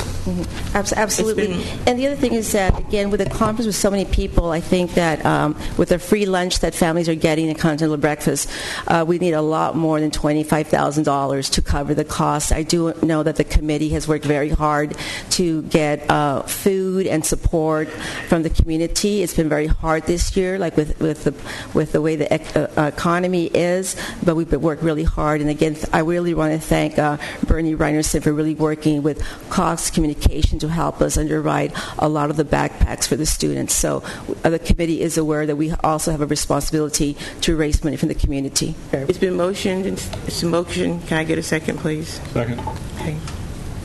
Still want to talk about it. Okay, Mr. DeBeck. All right. I hope we can learn from even this. If we put stuff on the agenda that has a fiscal impact, it should say so. Okay? If it has a dollar amount that's been budgeted, I think it should say so. If it's budgeted and the budget source, it should say so. This exhibit doesn't show that material. I have to do my homework on the agenda items, and I look at the exhibits and I make judgments based on what I see. What I saw was fiscal impact, yes. Dollar amount, nothing. What I saw was preferred date approval, I guess. Absolute date, those are just agenda dates. I don't even know what that means. And then budget, a blank, nothing. And budget source, nothing. So the conclusion that I'll call it an uninformed board member who's been sitting on the board for almost 20 years would expect to have that data and before him when he makes a judgment on whether to approve a resolution. So then, to the board action officer or whoever brings stuff to the agenda, I'd like at least to have that kind of question answered before we get the agenda items. This is supposed to be stuff we've seen for over 2 weeks. And if you guys are happy with seeing agenda items with dollar implications and no budget and no amount for the dollar implications, then vote for it and leave it be. This time I'm going to vote for it because I believe in the activity, but I really think the exhibit by itself should not be approved because it's an imperfect exhibit, which really just is just trust me, don't ask any questions exhibit. I don't think that's right. So, my time's up anyway, but just, please don't do this stuff to us. Don't send us agenda items that are incomplete. If I sent you one that didn't have a budget in it, you'd reject it. Why wouldn't you reject somebody else's? Anyway, I'll call for the question. That item passes 5-0. What I will do while we'll continue working here, board members, is pass this down because the booklet is waiting for us to be printed. The next item is item F07, which is a resolution for adopting our PSA for Proposition S, school construction and repairs.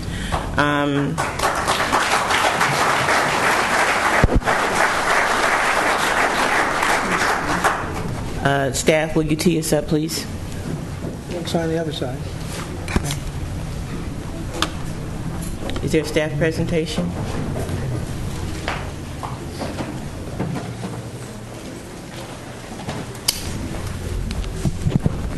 Good evening.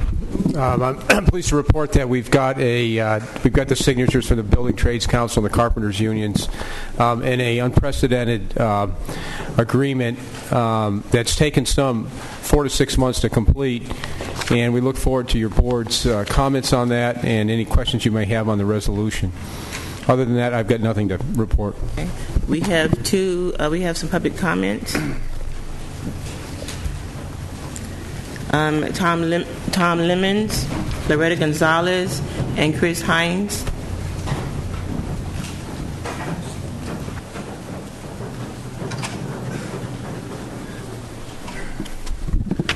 Good evening. My name is Tom Lemon, 3737 Camino del Rio South.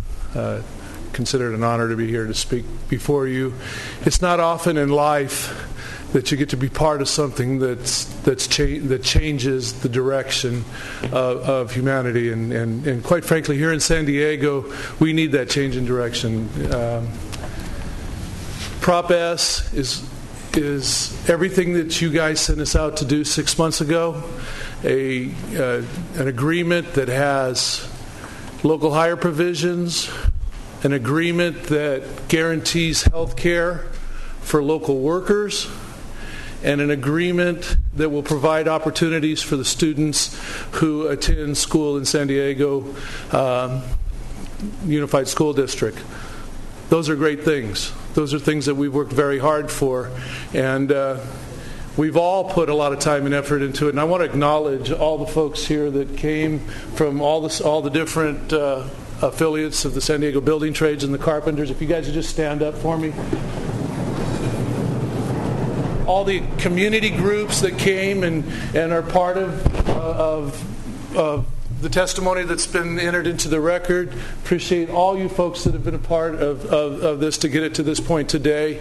And we're excited about the future and putting San Diegans to work. Thank you.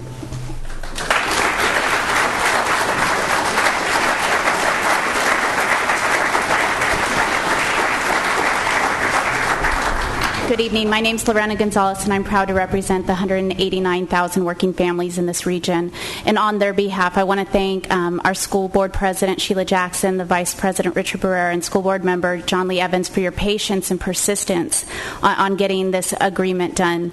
It's a great unprecedented, as your staff said, opportunity for San Diegans to really realize careers in the construction industry. And so I'm thanking you today not only as the head of the Labor Council and on behalf of all the union families, but also as a parent with 2 kids in the San Diego Unified School District. You showed great leadership. You've been incredible role models. And as a parent whose hopefully kids and their colleagues will benefit from this agreement, I want to thank you for taking this step forward.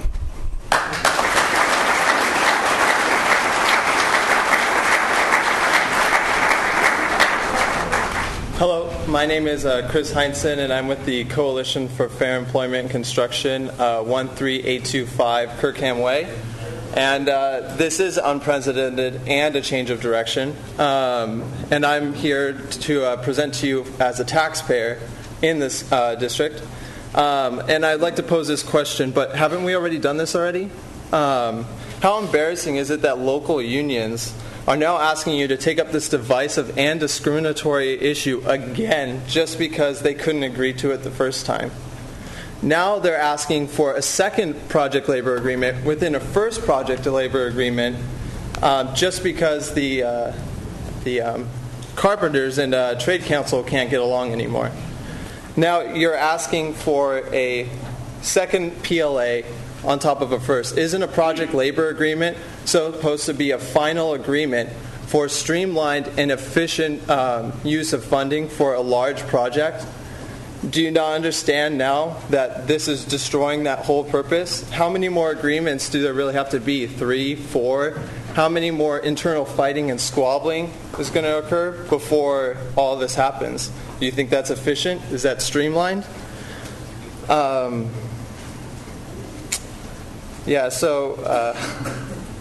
So basically, can we expect more of this from the $2 billion that was passed for Prop S? Are we going to throw away more unbuilt and unrefurbished schools just because these labor unions can't get along? How many more agreements are going to have to be passed? How many more fights? If this takes a second resolution, how is this supposed to be streamlined? You can end all of this tonight if you want to, if this is not the way you want this to go. You can end this buffoonery by allowing an open and fair process that occurred under Prop N, which was very successful. Or you can continue to do the same thing. You can continue to just pass this without any consideration, just another project labor agreement and within another project labor agreement without really understanding it. I'm not sure if anybody understands what 2 project labor agreements within each other even means other than Tom Lemon. And so basically, that's it. Thank you for your time. Thank you. Board member comments? Move approval.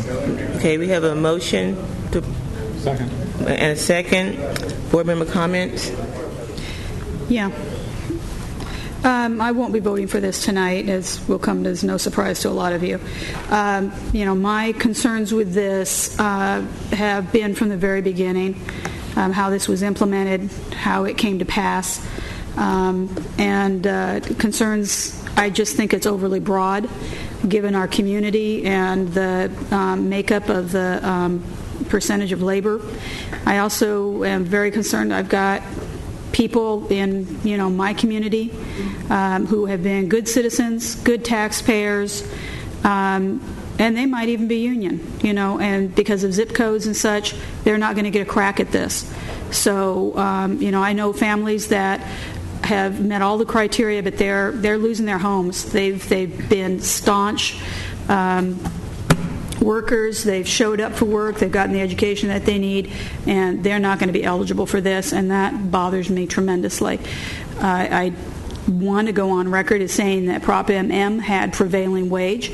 Prop MM offered health care for workers. That's part of the requirement. It didn't offer health care as broad as this does, but Prop MM did that.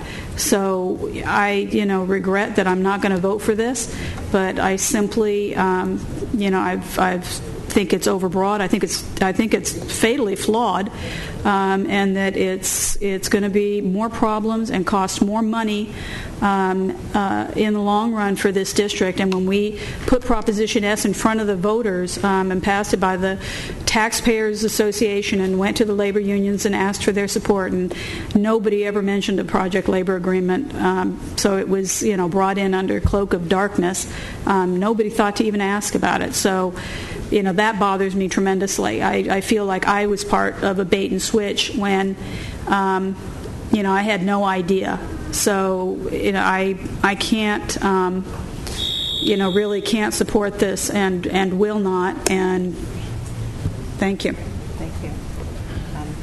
I'll go ahead and speak then. This is a project stabilization agreement. This is to stabilize the city of San Diego. During the economic times, the school district has responsibility to ensure that the people who work in our city is employed, the working people. There has been a lot of comments about bait and switch and people not knowing. But this city is a city of leadership, and we know that it is time to ensure that the neediest families in this district is working. Now, when we talk about the zip codes in the neediest areas will be looked at as projects come up, and 35% of the work, only 35% of the work, which I think should be a lot more, will be designated to the zip codes with the highest amount of unemployment. But we have to remember something in this district, and I will say this every opportunity that I get. In the Unified School District, more than 60% of our students are on free and reduced lunch. That means their parents are in poverty. There's another 10 to 15% who just didn't make the cut. So we have 75% of our citizens that are in poverty, that if we don't stabilize this city, our city will not survive. And because of this, yes, I will pass this PSA. And I call for the vote.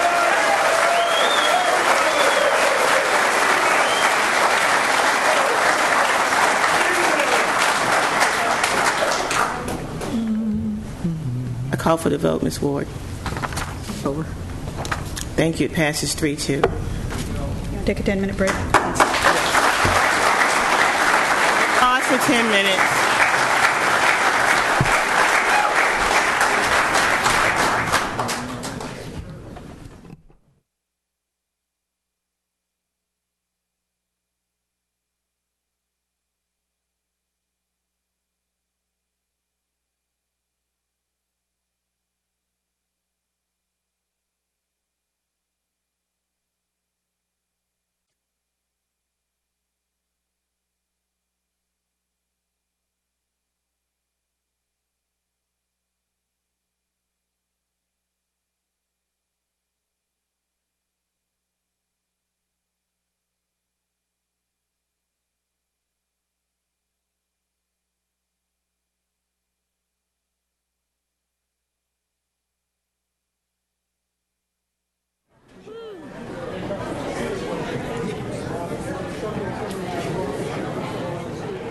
video away.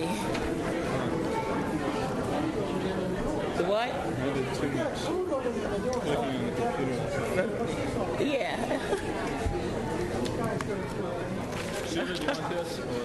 Did you? You sure? Okay. Thank you very much for your patience. We're going to move on to item GO1, which is a resolution for the 0910 Consolidated Application Part 1 for funding categorical aid programs. Superintendent Greer. Move approval. It's been moved and seconded. Okay. No comments? Okay. Board members, any questions? Okay, then let's vote. We're going to follow all the guidelines anyway. Yes, okay, that passes 5-0. Okay, moving on to GO2, which is the board policy proposal on language learning opportunities for all district students, pre-K through 12th grade. This is the first reading, so this is information.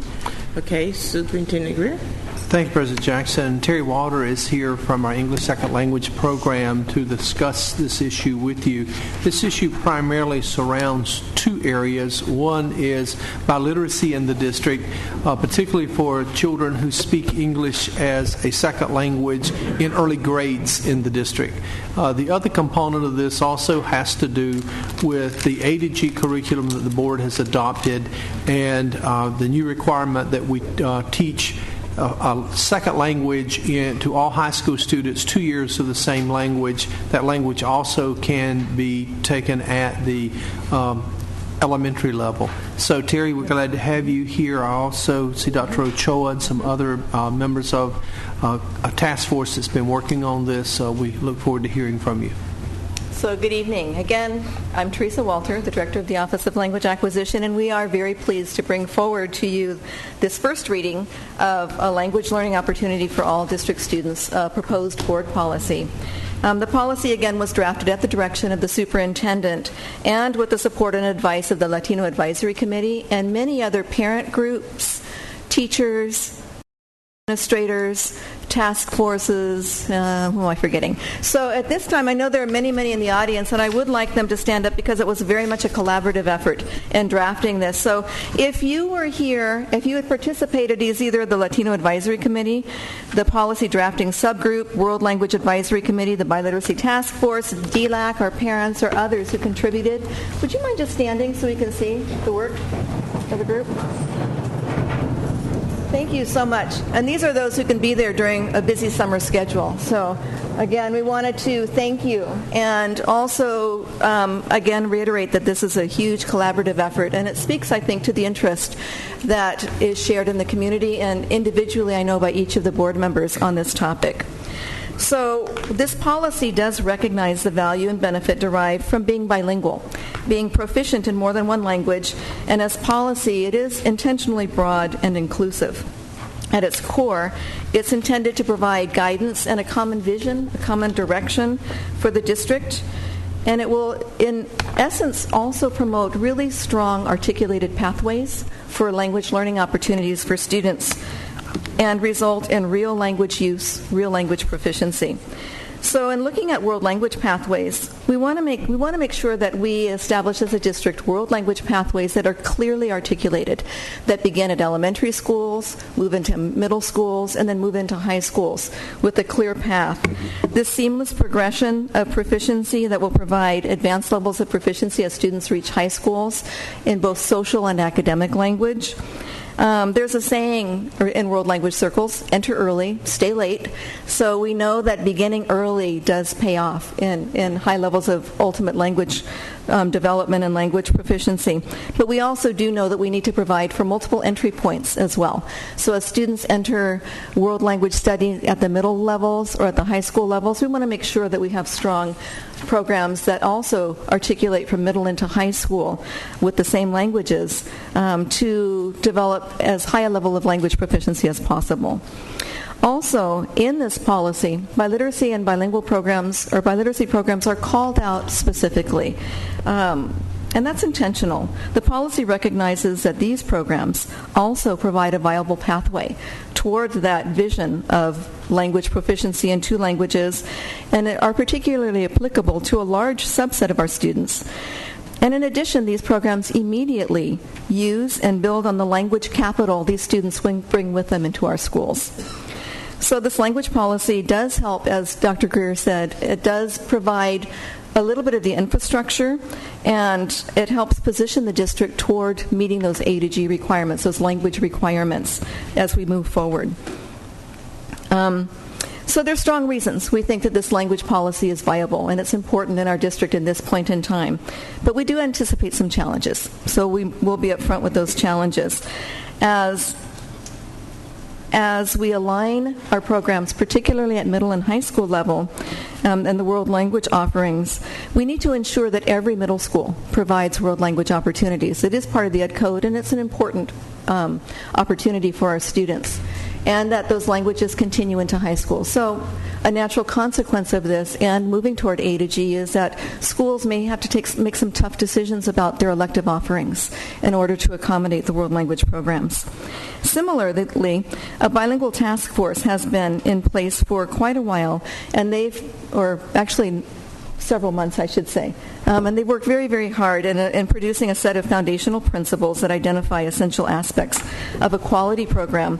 And these foundational principles are intended to assist schools in reflecting on and evaluating their existing programs.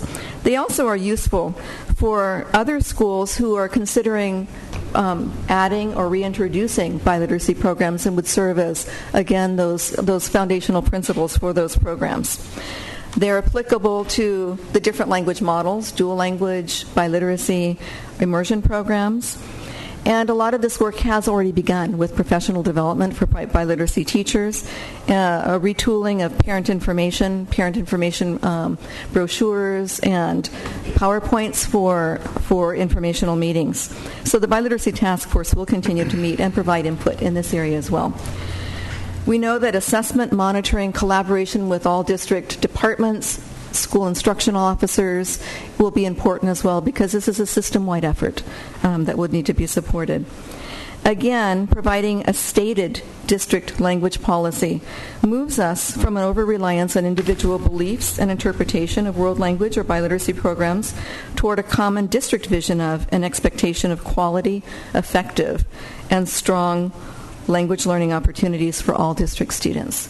So at this time, I would like to introduce Dr. Alberto Ochoa, who serves with Dr. Greer as co-chair of the Latino Advisory Committee to the district, and has been instrumental in many ways in providing input and support for this language policy, after which will be available. Mary Waldron with the Office of Language Acquisition is also available to answer any questions you may have. Thank you, Terry. Good afternoon. This policy is not a process of 9 months. This policy is the effort of probably close to 40 years. This district, back in 1976, was asked under the Law versus Nichols Supreme Court decision to develop a comprehensive master plan to address specifically English learners, as well as students who wanted to develop biliteracy. I personally worked in that plan. Gil Guzman was the director of that program. It was approved by the federal government, by the Office for Civil Rights. So somewhere in your historical archives, you will find that document that addresses this policy that is being proposed to you, and we're asking for your support. But more importantly, I am reminded of the work of Tobas Kudnapkangas that says that the language policy of a nation, the language policy of a school district,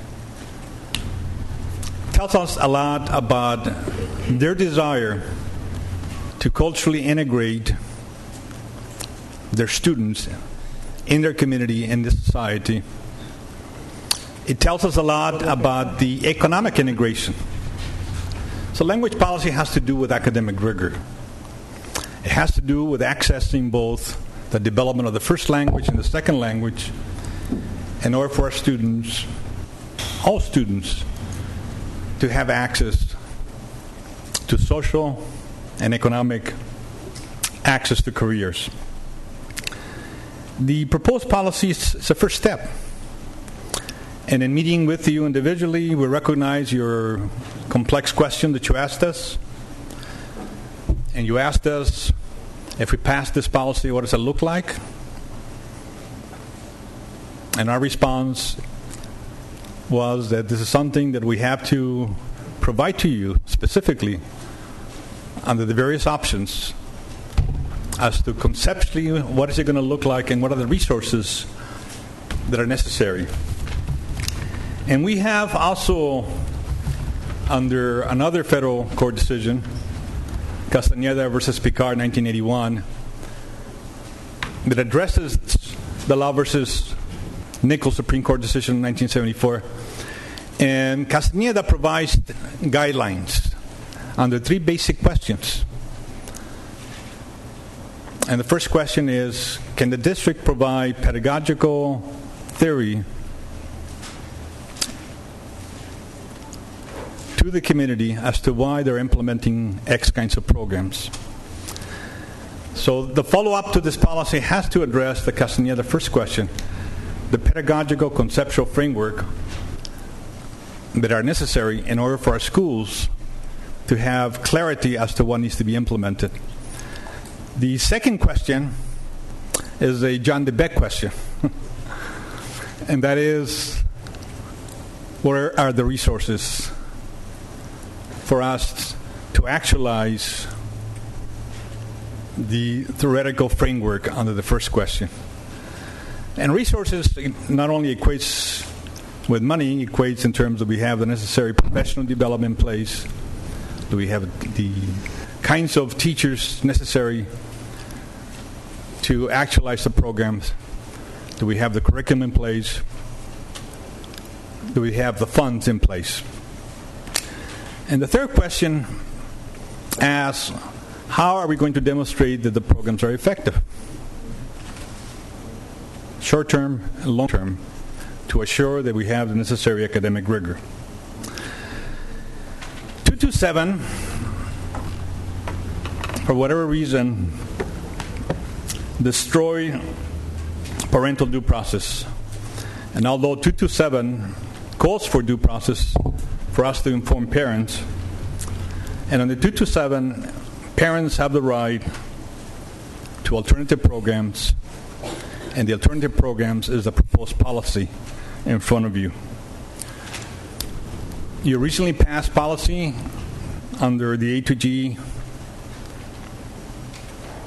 proposal that is now part of our policy and operational plan of our district, supports this language policy in front of you. Our vision as a community, and again, when I say our vision, the work that we have tried to articulate in the last 40 years in making a language policy that truly respects the diversity and the linguistic makeup of our community, that our vision of the proposed policy is to recognize that students must be academically prepared and fully proficient in their academic English as well as in their second language or first and second language. We know that research supports biliteracy. We know that a strong academic rigorous biliteracy program enhances cognitive development, divergent thinking, problem solving, the ability to read, to write, to compute, and to think critically in at least two languages. So I urge your support for this policy as the initial step that can begin to operationalize what needs to happen in our school district for our ethnically and linguistically diverse community. Thank you. Thank you.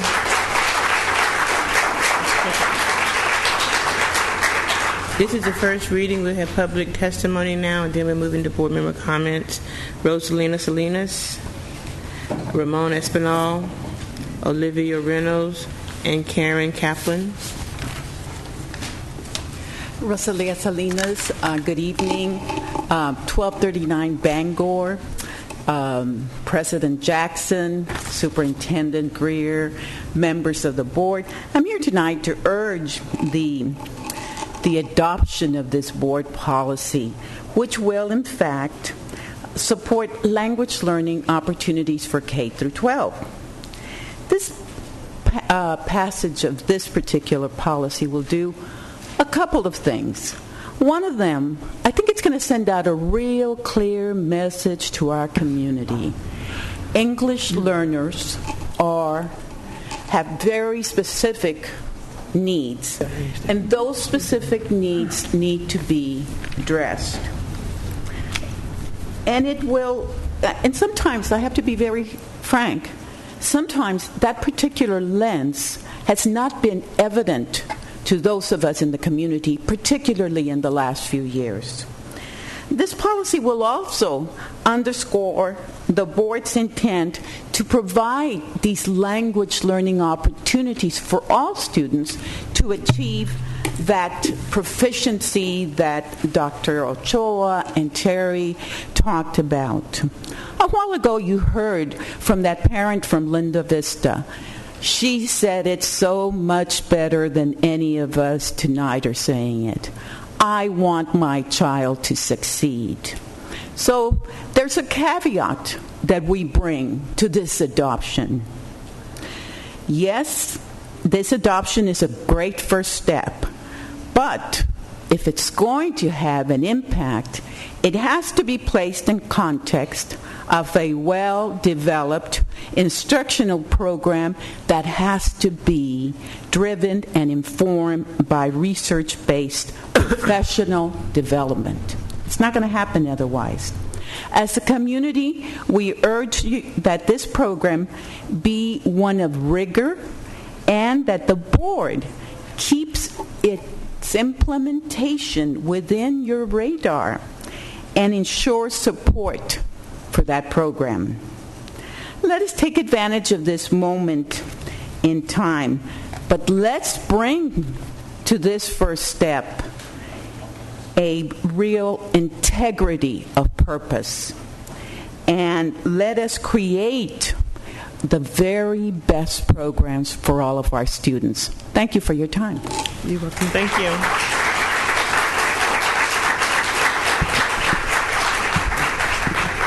Madam President, Dr. Greer, ladies and gentlemen of the board, my name is Ramon Espinal. I teach at Rosa Parks Elementary School, and I am the proud father of a fourth grade bilingual students at Longfellow Elementary School. First, I would like to thank all the members of the Board of Education for all the time that you invested listening to us and discussing the premise and the value of this policy. By supporting and adopting this language learning opportunity policy, you will be sending a clear message that children of all language, cultural, and ethnic backgrounds will have the choice to derive immense benefits by graduating from high school speaking, reading, and writing a second or a third language. You will be sending the message that you understand that there cannot be a cookie-cutter approach in educating all children. That you understand that what the district is doing is not enough to lift all the English learners to success. That you understand that we must do something drastic and substantial to narrow and eliminate the achievement gap. That this issue of creating opportunities for success is intimately associated with justice, equity, and due process of law. But most importantly, that you understand and will do what's necessary to make sure that the great number of English learners who are being left behind will have the fighting chance to have curriculum access to math, science, and social studies, while at the same time they are learning the academic English necessary for them to compete successfully with their counterpart.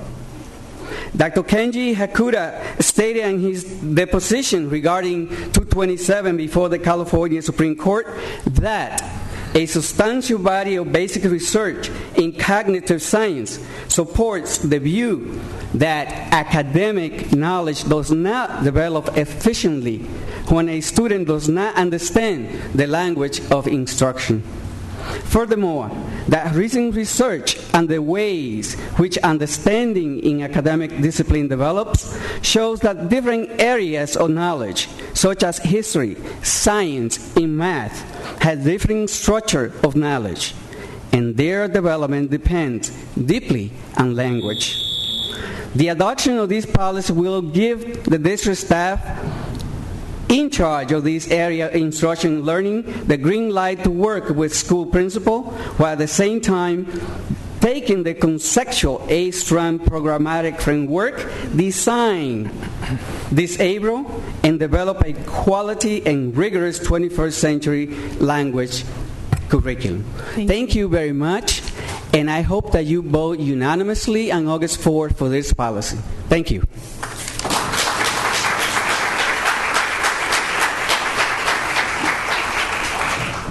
Olivia Puentes Reynolds, 8741 Tommy Drive, San Diego, 92119.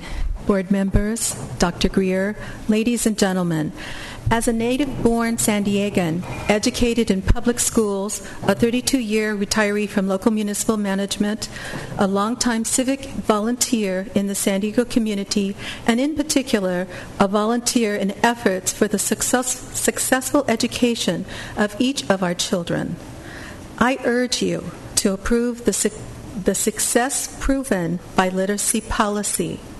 The benefits of the institutionalization of the biliteracy plan will increase the achievement of the district's, and I'll call it a beautiful, mission statement, and thereby will positively affect all San Diegans. Thank you.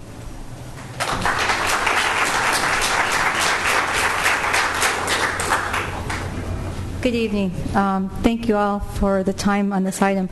I am Dr. Karen Cadero Kaplan, 1475 Tarbox Street, San Diego.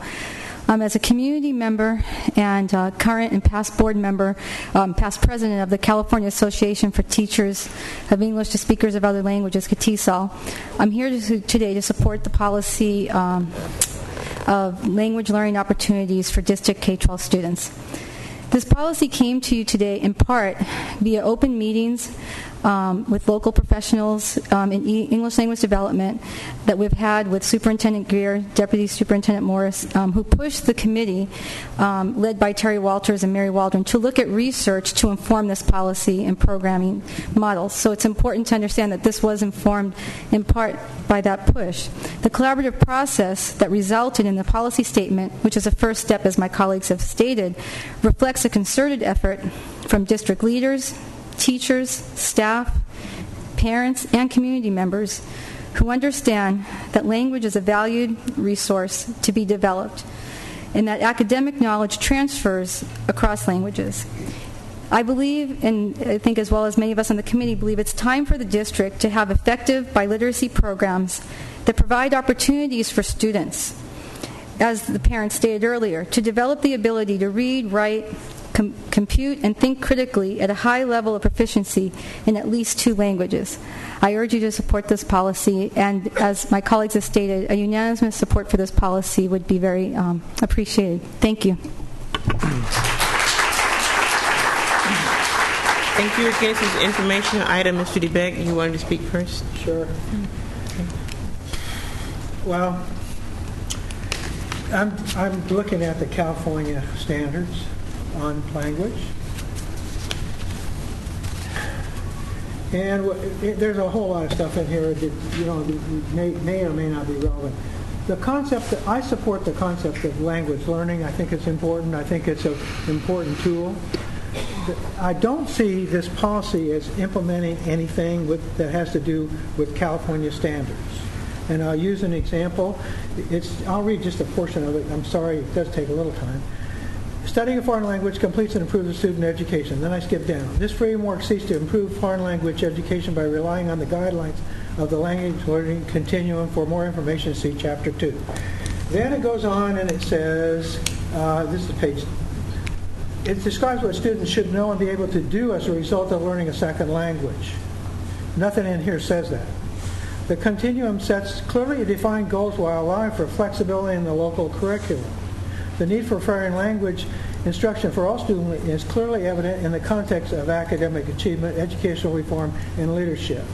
Okay, there's also a place where it says benchmarks, benchmarks, benchmarks. It keeps repeating benchmarks, and it actually has them. In fact, it has stage 1, stage 2, stage 3. Those of you that are familiar with the framework understand it. And yet, I don't have a clear definition of what a program in San Diego City schools would be. I don't even have a set of standards for immersion. I don't have a set of standards for dual immersion. Well, let's assume that dual immersion is what you're up to. You really would like to have some kind of a program that's strong dual immersion program that supports both instruction in, some of it's prohibited under 227. Too bad I didn't agree with it either. But that it supports the concept of language development that I would subscribe to. Okay? So then, if you have dual immersion, you have some requirement, and they call me, this is the end of my testimony because I'm supposed to stop. Thank you. But I'm going to say the last piece, which is, if you have dual immersion, it requires a teacher that can speak both languages. You don't have that everywhere in this district. That's a research problem. So if we pass this, are we going to say that we're going to go at this without that standard, Matt? Okay, John.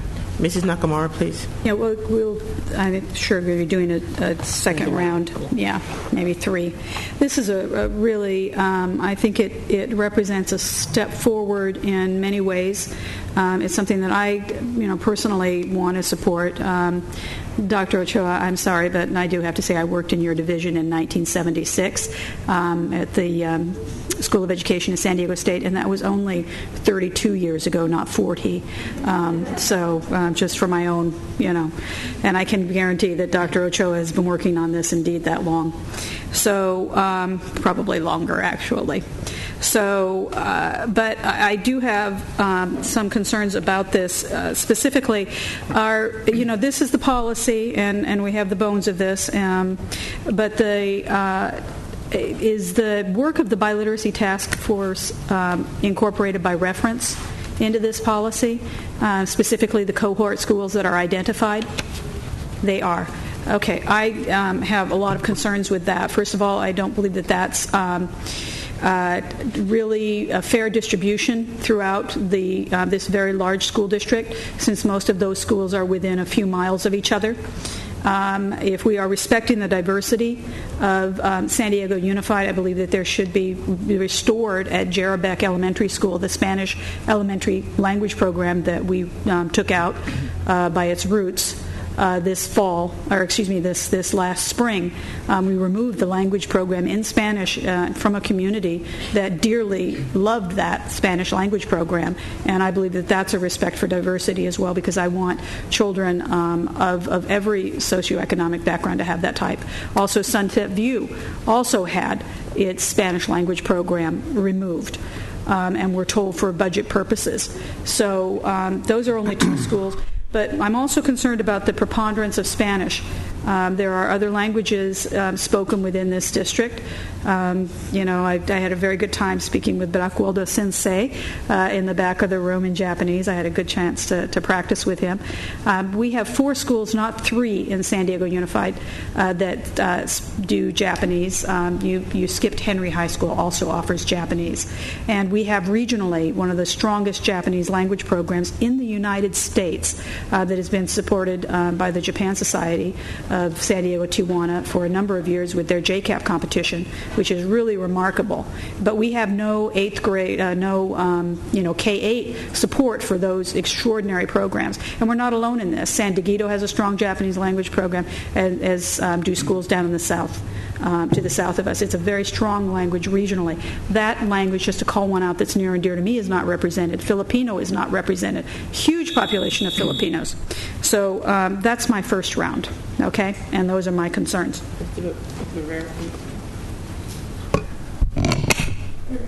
Well, I certainly support the policy, and I thank the staff, and I thank the members of the committee who've worked so hard at developing the policy.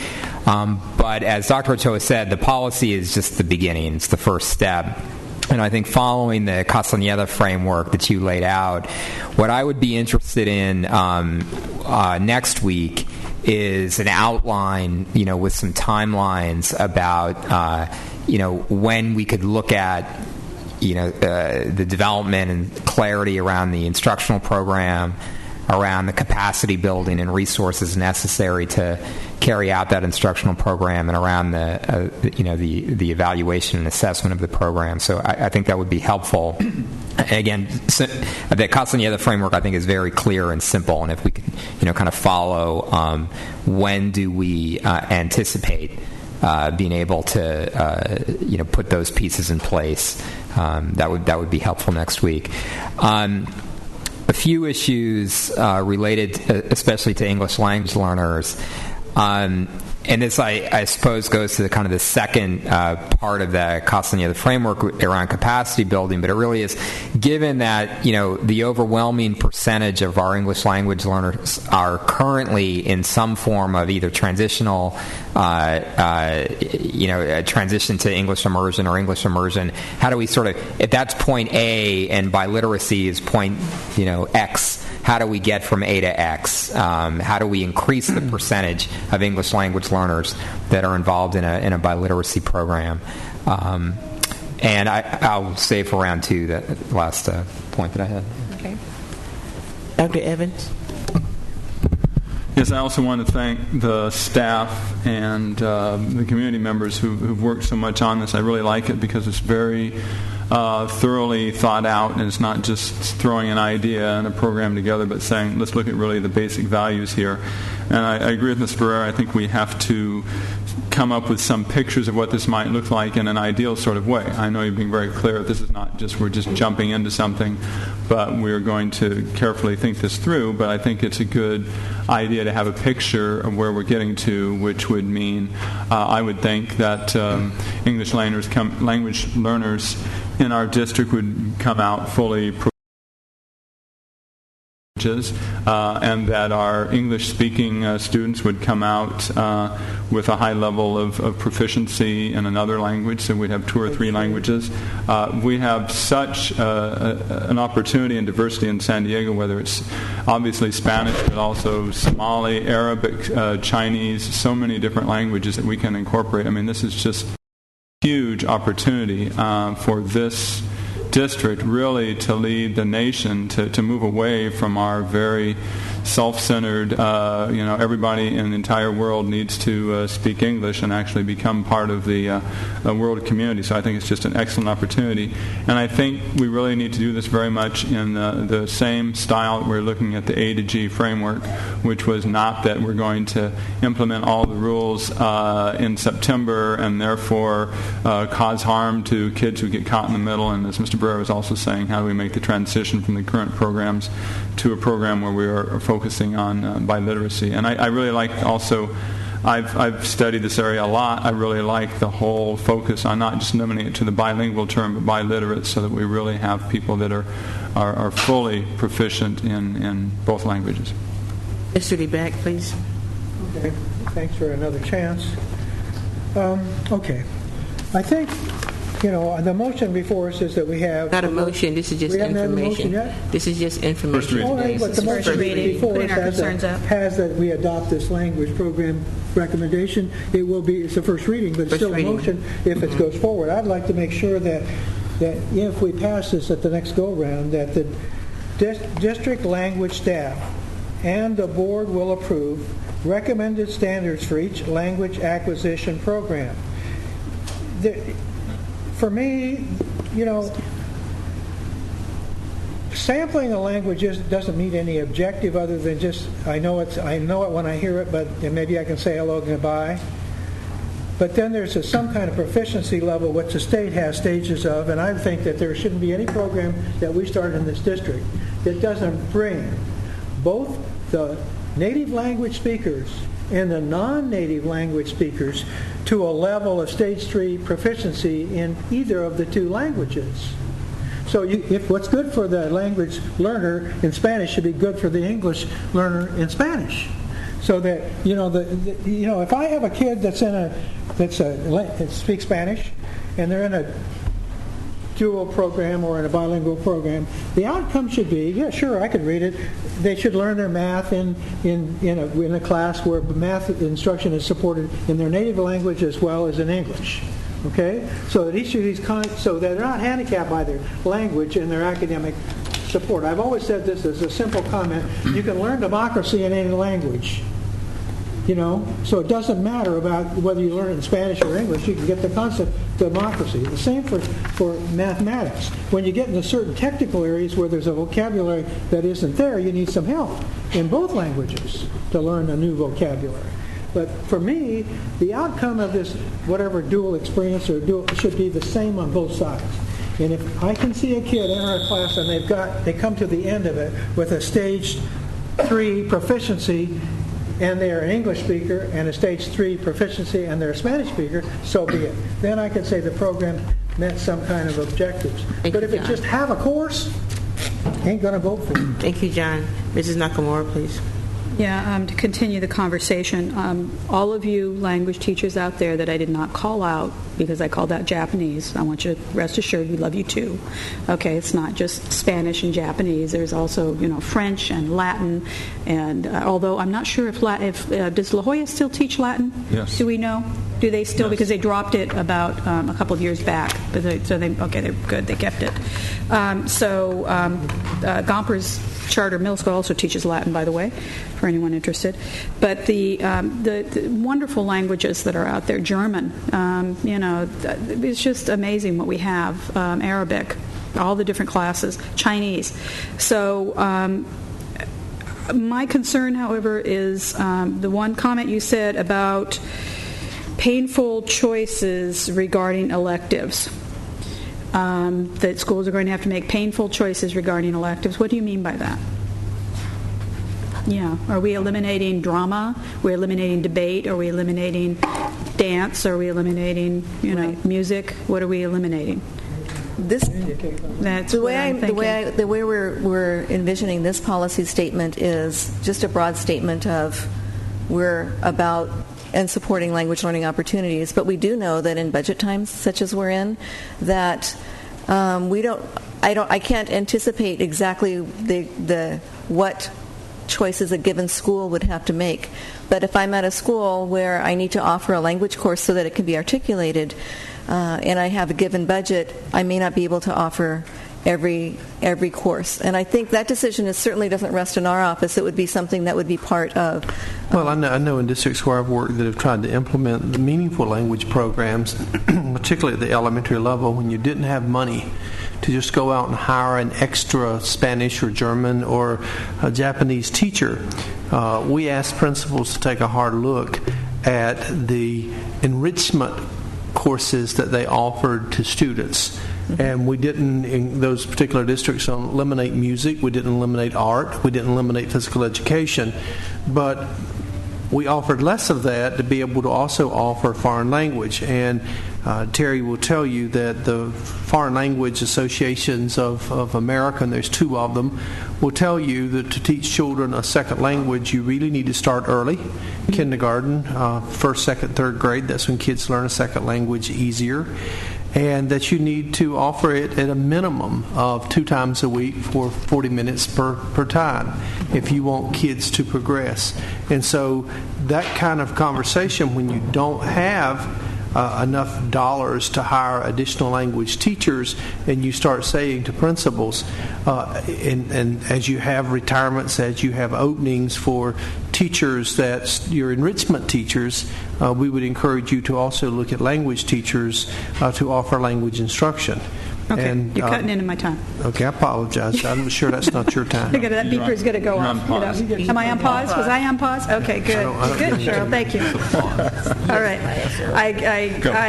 I do think that I am concerned about, are we going to be forcing schools to offer a foreign language in every elementary school in the district? Is that what the vision of this is? Well, that would be a wonderful goal.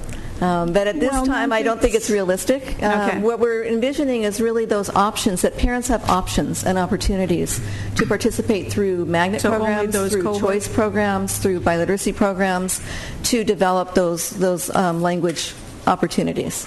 Okay, because are we only talking about those cohort schools, the 13 cohort schools that have been called out in the biliteracy task force report? Those are currently the schools that offer biliteracy programs, but there may be other schools that do offer biliteracy programs because, as you know, biliteracy programs are really at the request of parents. Okay. There are some specific things that apply legal requirements. One of the things I am concerned about is I think that one of those, I know at Language Academy, which I strongly support, which is a magnet, correct? These parents are self-identifying. These families are self-identifying. Mm-hmm. And, language acquisition is not everybody's thing.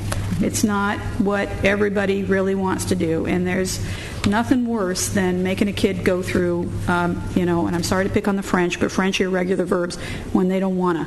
And, and there's no support for the family at that, and that they're feeling. That's the only concern, is that I think that, biliteracy requires family support, school support, community support. Correct. And really it is not natural for people to speak a second language. It takes a lot of work. So it's hard. Let me clarify that point because we're in agreement that we are looking at all of the language programs being choice programs that parents and children choose to take at the elementary grades. Okay, because that's the one concern. That's one more concern that I've got. And I've been wanting to give this to you for, but I think I'll wait for the third round. I've got something I wanted to give you for a long time. Okay. And it's not natural to learn a second language. That's why we need you teachers out there. Okay. I know. I know, but this is important. This is a lot of anxiety out in the community about this. Mr. Barrera, please.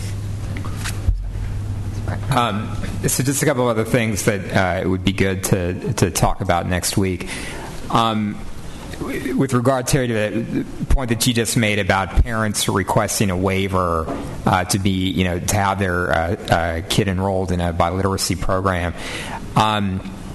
I know you guys have spent a lot of time. You've been very gracious with your time with me, just educating me on the program. And I know that we've got a process where we go out and lay out options for parents.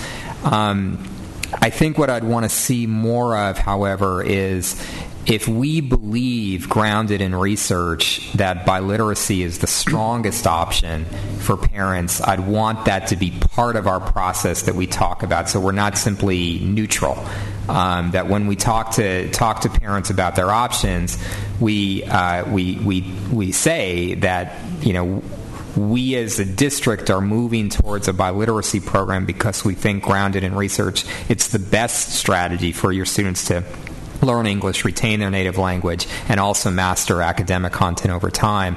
And what I'd want to make sure of is that if the result of that type of parent education is that there are more requests for waivers and that we're increasing the demand, for biliteracy, that's a positive, even if we don't yet have the capacity to supply every parent with a biliteracy program at every school that they want. So I would want us not to be afraid of the demand that would be generated from that type of parent education.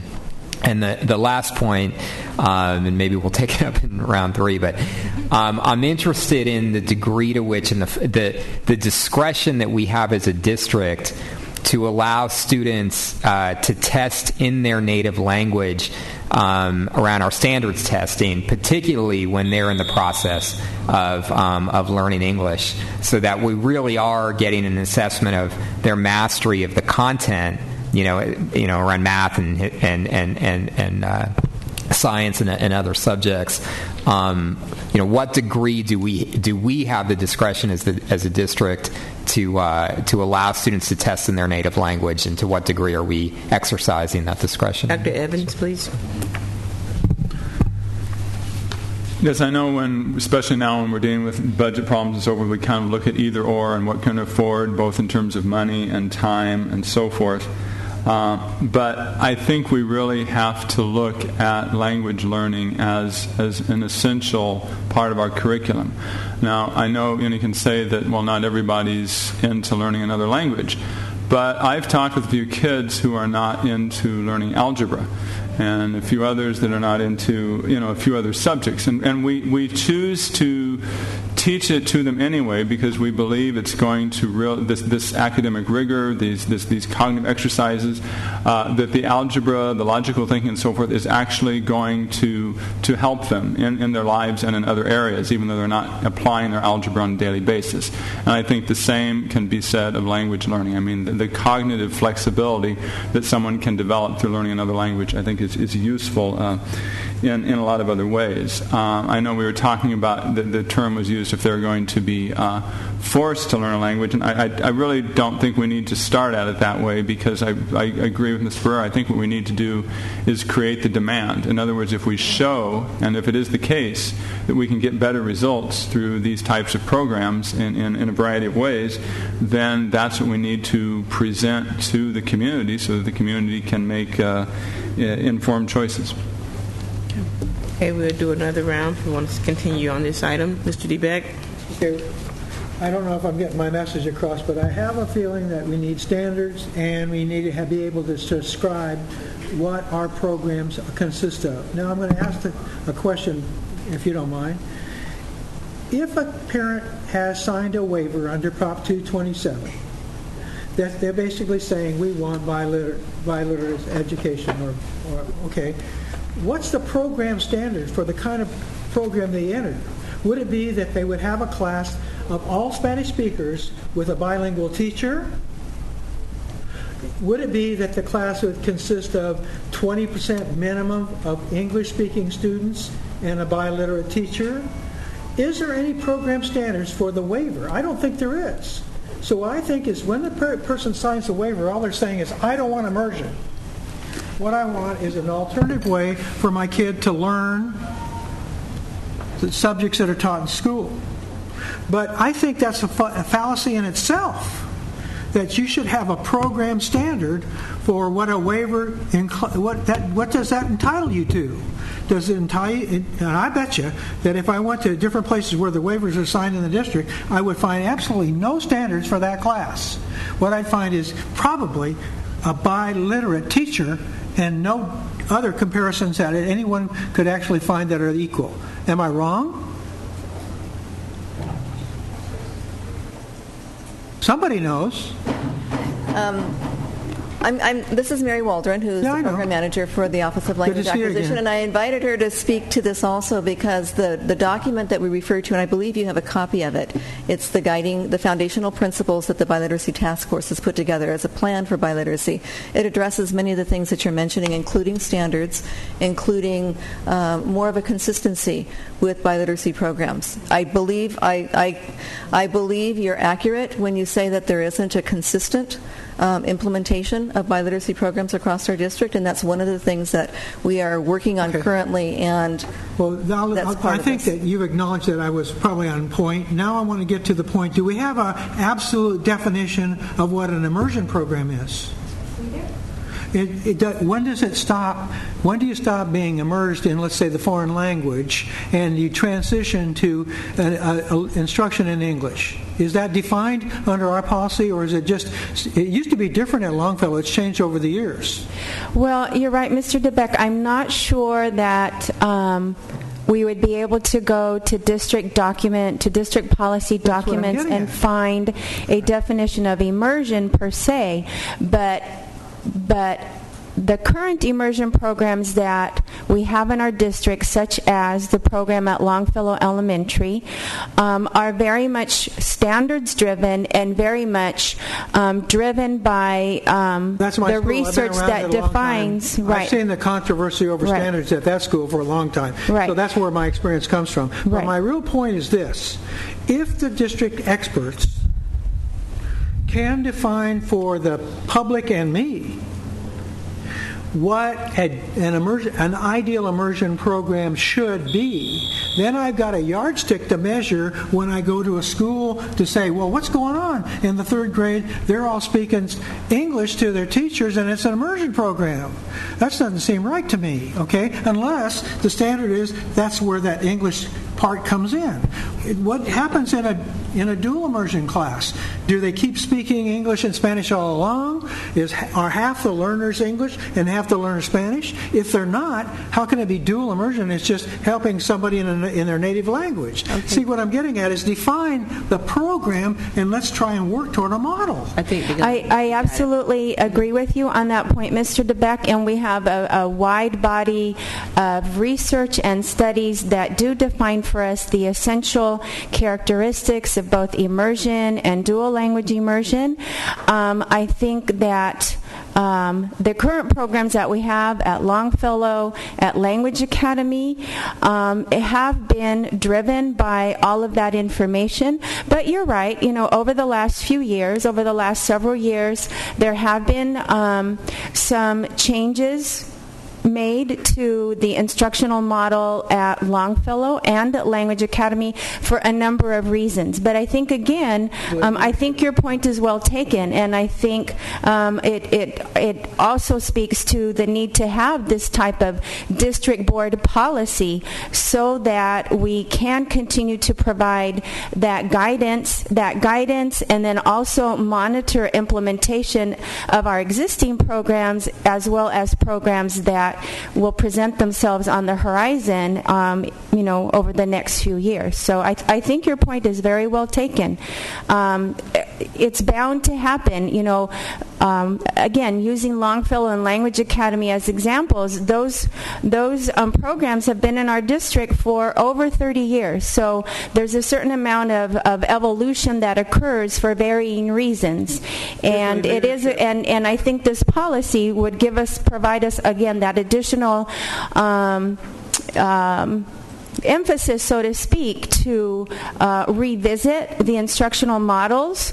Longfellow is a good example. The change in leadership over the last few years, including now, provides again, and I look at it as an opportunity to reflect on these programs and to work with the administration and the staff to strengthen the programs and get it back on track. I hear you, but what I really want is a definition to start from. And then if somebody at a school says, I want to start an immersion program, I could report to the public what that is. It's Ms. Nakamura's turn. Thank you. Yeah, I share your concerns about standards and all the rest of that in the description of what exactly it is that we're getting into.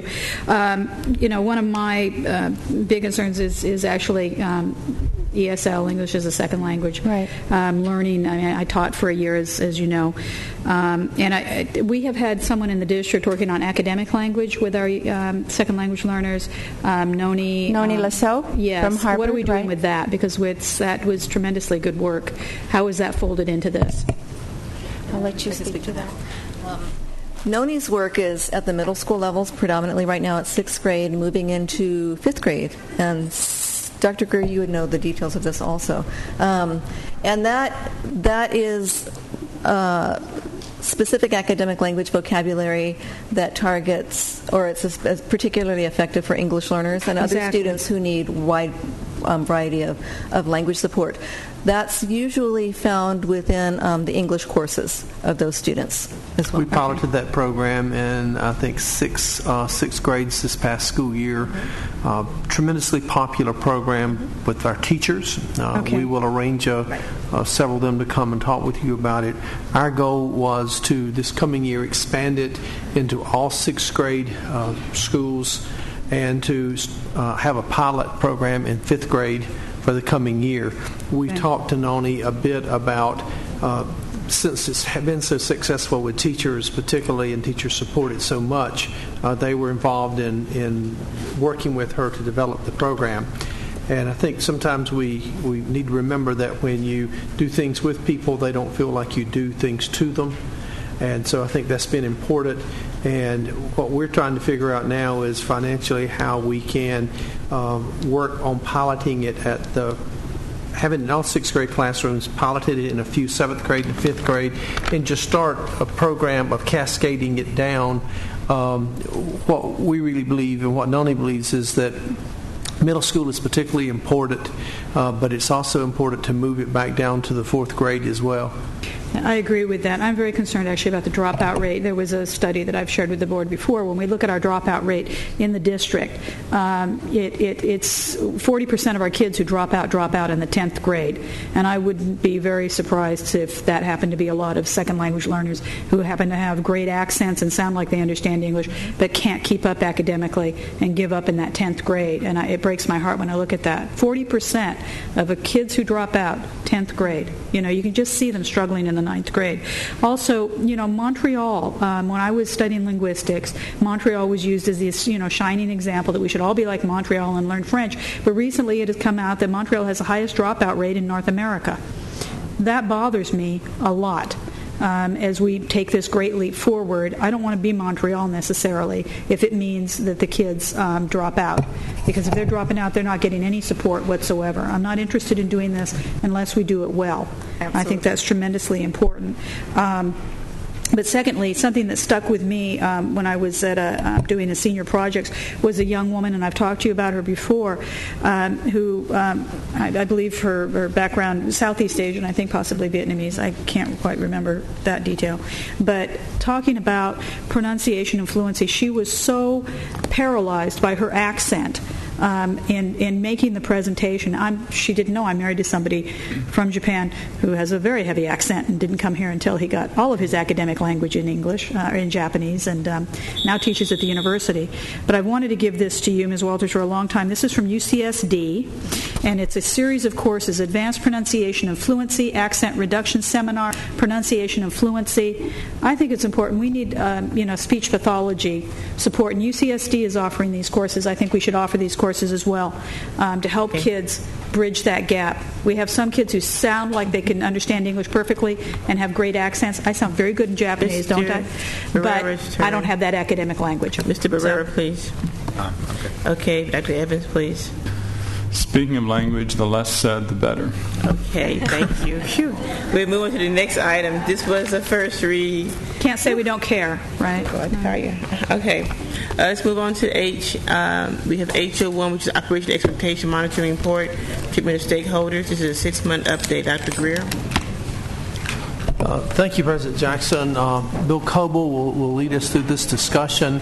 If you wait just a minute, I think some of our folks that have been here for a while are going to leave, if that's okay. And then while they're leaving, Bill's coming up to the podium. This is why don't we do your 5-minute consent break? agenda? No, it's That's the unfortunately you do. H04. H04 only have.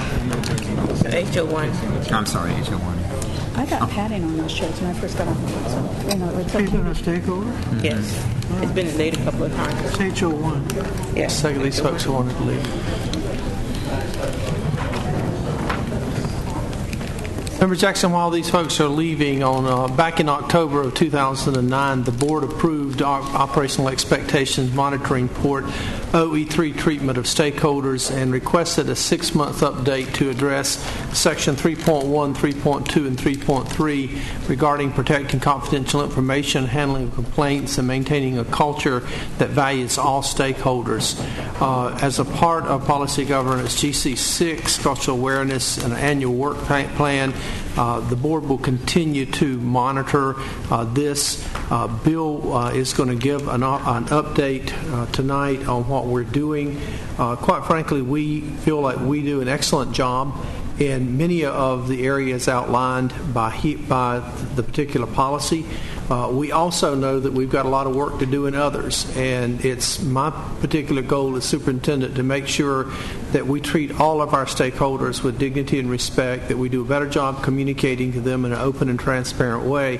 I know I'm committed to making improvements in that arena personally. I know our staff is as well.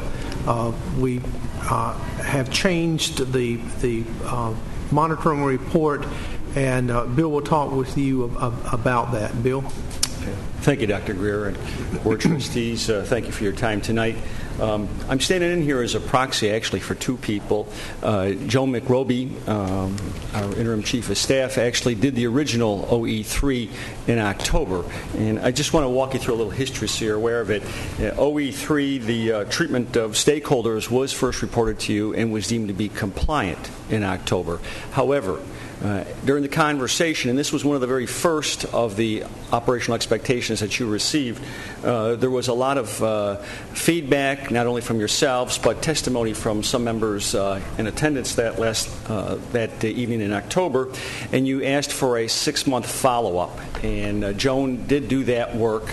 Then Bernie Reinerson was involved. He and I looked at the OE3 after some discussion amongst ourselves with Dr. Greer, determined that we had excluded at least one critical element. Now, we say all people with dignity, courtesy, and respect, but we decided in an update of this to include employee organizations.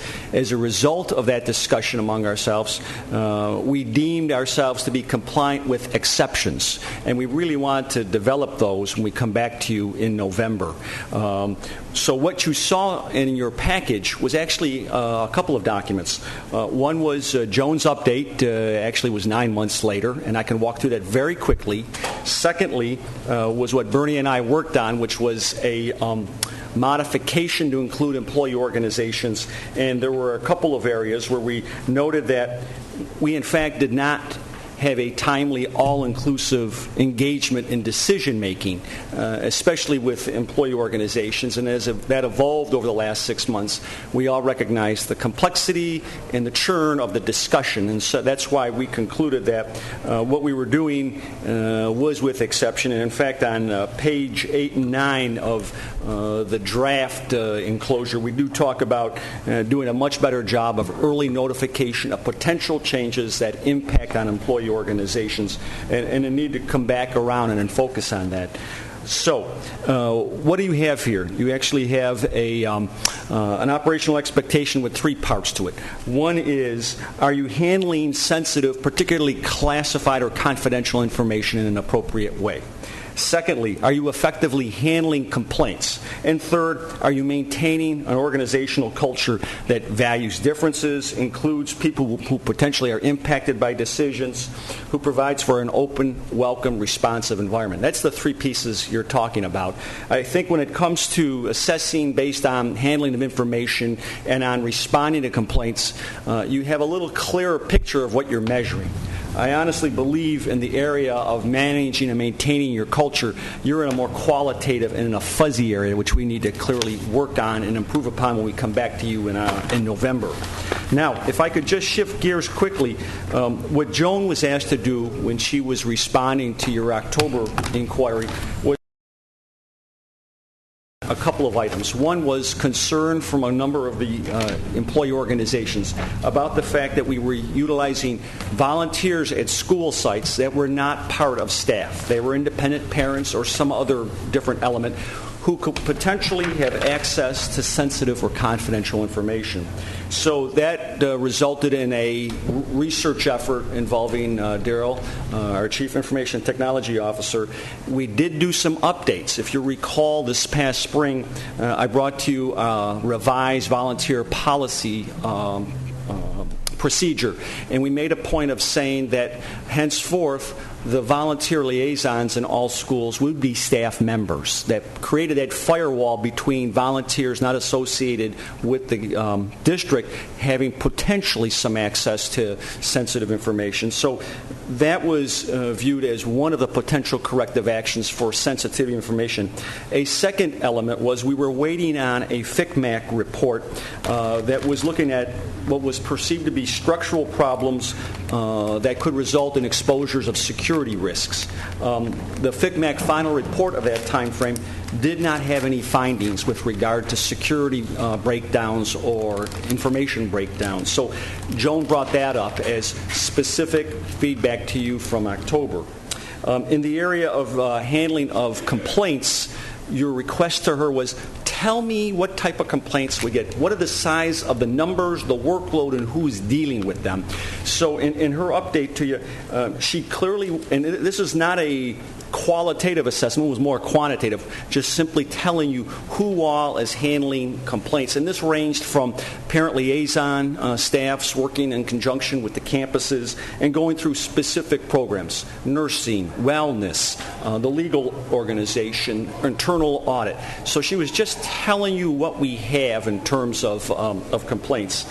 And then the last section, which deals with the maintenance of the organizational culture, really, I think that we left ourselves struggling here and need to really work on that in the coming months. And that is, we simply said we're engaging people because we've introduced ConnectEd. We have Friday Notes as a communications tool, that we're developing other pathways. Well, I think that we would all recognize there's lots of room for improvement if that's all we're saying about an update on maintaining the culture. So with, clear candor to you and transparency, I'm delivering that update with the recognition of that we have compliance with exceptions. We also are going to do a better job as a staff, and I'm going to do a better job as a superintendent making sure that as we communicate to people, we don't get out in front of the board, that we don't communicate things that the board has not approved, and that we don't communicate things as a result of a conversation with one board member or two board members or, quite frankly, even three board members, because as some of you have pointed out in direct conversations with me that I very much have appreciated and valued, talking about my performance in a confidential way, that's something that I'm going to pay a lot more attention to, and our staff is as well. And it may require in the future, and I know you're going to be supportive of this, that as we come to you, as we have been trying to do in the last several meetings, to get clarity on particular issues, that'll be very helpful with us meeting these objectives and your expectations as well. And it's kind of like Dr. Evans was saying, until we decide what schools that we want to open and locate, and when we make decisions about small schools or not, the board needs to be making those kinds of decisions versus our staff. I know earlier in the several months ago, members of the staff and I met with principals and teachers talking about the use of stimulus money, and we met with them, quite frankly, in good faith, because we thought you were going about trying to move towards a cluster model. Well, looking back and reflecting Visions 2020, hindsight is anyway, we certainly could have handled that a lot better. I could have, and could have had much clear direction from you, and that's what we're going to try to do moving forward. So we recognize we've got some improvement, and at the same time, we also think that we're doing some things, as you have heard from numerous people come before you, like our advisory committee. You saw the number of people that stood up and have been intimately involved in trying to really frame an English as a second language program. So this is kind of complex because we're doing some things, I think, as well as anyone. I know the work that Bill did, that he went out and worked at North Park with the community. You heard Mr. Pereira talk about this tonight, but the work that he and Stu did there was just exemplary. I know that I was very proud of the work that President Jackson and I did with our African American contractors back before Prop S. So we've done some things well that we're proud of, but we would be the first to tell you that we've had some shortcomings that we're going to do better at. Thank you. Okay, board members. I have it. Yeah, so I really appreciate the candor of Dr. Greer and Bill Koba here. And there have been some examples of the district working extremely well, and I agree. The work with the Latino Advisory Committee on the language policy, I think, Bill, your work with both North Park School and with Gompers, I think have been, really terrific examples. I think the work, while I think it started too late, that then Drew Rollins and PPO have done with the CSEA folks around the redesign of the warehouse, has been very good. And so, I do appreciate the candor, and I do agree that we've got tremendous room for improvement in this area, and particularly given that this has been I've been new to the board, but I imagine a pretty tense year. And you expect when we're in the sort of the budget situation that we're in that there's going to be a lot of tension. I know that fresh in a lot of stakeholders' minds is the experience of the way that the district worked with stakeholders for a number of years, at the beginning of this decade, and that's a reality, and people are going to react to what they perceive as a move back in that direction, with their suspicions raised, which is I think completely understandable. So, what I think is important moving forward in terms of our ability to monitor, this operational expectation, is that we develop a mechanism where we actually ask stakeholders, how they feel that they're being treated, and I'm happy to work with you guys, but I want you to come back with some clear ideas about how we can get direct input from stakeholders about this process. But clearly, this is one operational expectation. It might not be unique, but this is an operational expectation that we can't simply report back to ourselves. This is how we've done with stakeholders. We got to hear directly from stakeholders. Just, President's going to, I see your smile, so she's going to give me just one quick second. Just wanted the board to know that, to me, one of the things that we've got to figure out is working with our employee unions about how we can survey our staff without the employee unions feeling that we're trying to somehow go around them or try to get involved using the survey data to involve negotiations. We'll ask them how to do that. So we got to work with them to help figure that out, because Mark Breesy has some real concerns about that. But we'll ask them. Dr. Evans, you're next. Thank you. This is, I appreciate all the information you've given. There's certainly been a lot of great things that have been done. And I know that you talked about, the report from last October and now. I don't know if there's some way in the report to kind of to list areas in which something hasn't gone very well. And I'm looking particularly at, as we're talking mostly about 3B reasonably includes people and decisions that affect them. And this includes whether they're included or perceived that they were not included. I mean, there's a lot of flexibility on this issue. So, I would like to see a report that would list that, because, and I don't want to just keep harping on things that have already happened, but at the same time, I do want them to be, the mistakes that have been made, to be recorded, so that when we come back to this at another point in time, a few months down the road, we can say on these specific issues where we had problems, this is what's happened since then. And I think, since we've already had some discussions individually and so forth, I think that's already happening, but I think it's good to have like a baseline and then moving forward, and it's pretty easy on such a vague sort of topic to kind of have vague answers, and we can certainly list a lot of things. Sure. I need a motion for this item, please. I'm trying to, I want to get a motion on the floor, because we supposed to have a motion before we start speaking. Move approval. Thank you. Got a second, please?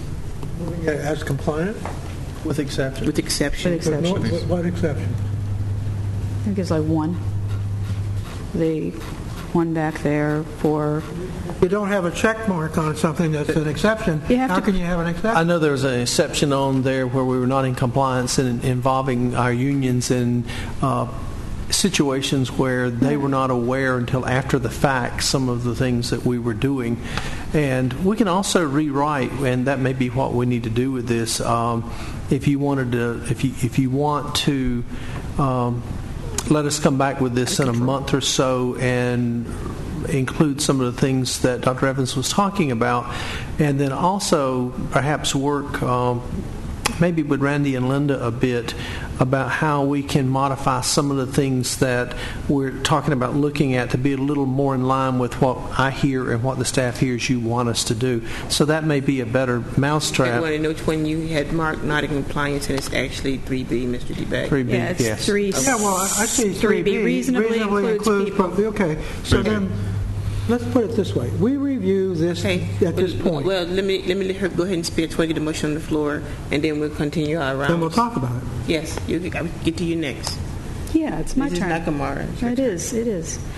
I think this is it's a tremendously important area, and all of a sudden I'm flashing back on one of my first meetings where it was supposed to be with stakeholders. I don't remember. It was way back in 2003, I think. And stakeholders just meant union people. There was one little PTA table, and with 2 people at it, and everybody else it was all union. There were 50 people in the room, and it was all union labor. And I hope that we're using a broader definition, which I think includes members of the board, parents, community members, staff holders, and employee organizations, which are, and I don't want to make you all feel as though it is really important with our labor unions.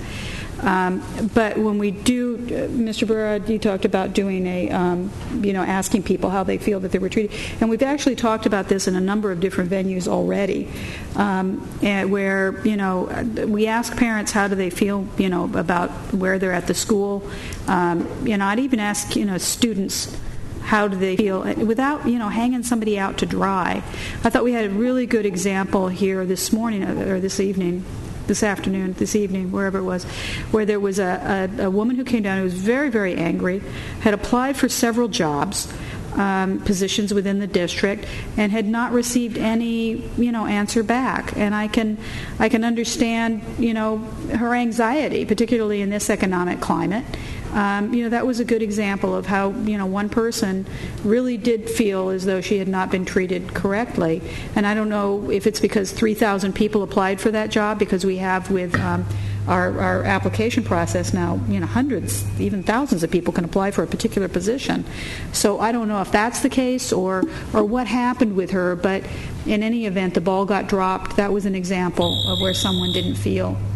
So talking about her case, but also talking about what is the environment in a school, and how do people feel welcome when they walk into our environment, or even out here with our information, we have no eye contact. Mr. DeBeck, please. Okay. Well, the only item that we really should be reviewing is the item that's checked not in compliance. So, for example, the question is really now, if we're going to review this as we said, then the treatment of stakeholders, the item that was not in compliance was reasonably includes people in the decision that affects them. Now, reasonably is a qualitative word. It doesn't mean that they have to feel that way. It means that you believe as a board they were reasonably included. Okay? Now, at that time, when we looked at this operational expectation, we said he's not in compliance. What's the position of the board right now? If it's to move that X to in compliance, then he's in compliance for the whole set of ratings. If we take testimony we heard today and create a new set of matrices, like whether their employee got... That's for next year. Then I think we have to recreate the definition and say that's next year's revaluation. That's true. So my personal view is I'd support saying that 3B is now in compliance, from my point of view. And I'd make the motion that we then, therefore, consider him to be in compliance in OE3. And I'm sure that's what your motion implied. I don't know that, but that's okay. And then we should vote on that and move on. Yeah. And if we want to redefine our expectations under OE3, let's do it. Well, I don't. I will say. You know what? It's been as somebody who has to accept the motion. It's been a bumpy year. I know that there are people out there that have not felt that they've been treated as well as they could have. I know that there are staff members that feel that they've not been treated as well as they could have. I don't think it hurts to acknowledge that. We're not saying that it's, that he's completely not in compliance, but one little ping on that is not I think it doesn't hurt to acknowledge Well, as I that said, things could have been better, which you've already said. Staff prefers to bring this back. Did I? I didn't pause it. Staff prefers, Madam Chair, to bring this back in a month if the board's willing to allow us to do that. Then Yes, I just want to make one brief comment Okay. for Well, it should only myself. be a statement on B, though. Okay, the comment that I wanted to If it's make brought back, you was... should say, we believe it is. Dr. Greer, Mr. if I could intervene for a moment there. Could you just wait just a minute? Yes, Let me ma'am. just make my Yes, ma'am. comment, please. All I would like to say is on page 3, where it says summary of complaints received in the last 6 months.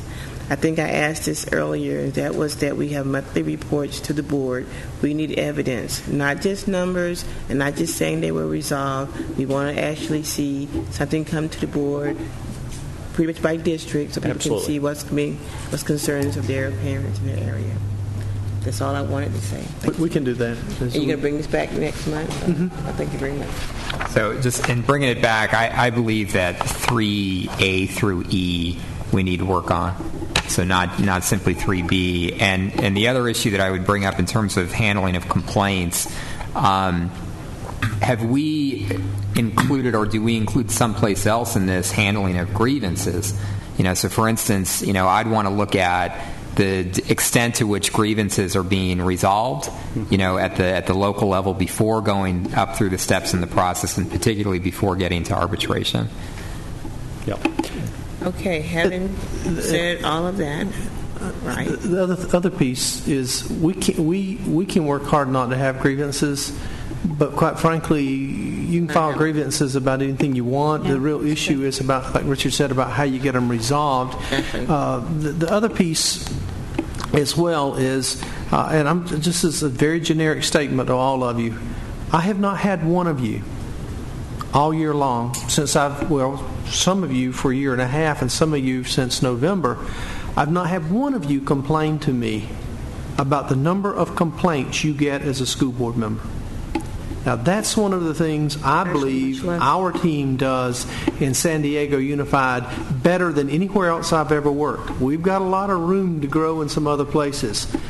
We maybe get complaints, but I think the folks out at the school level in terms of our principals and the work our counselors and the work that the folks that work with Granita and Sid and our school improvement officers, I think they are just really good at it. We want to become more service-oriented at the central office.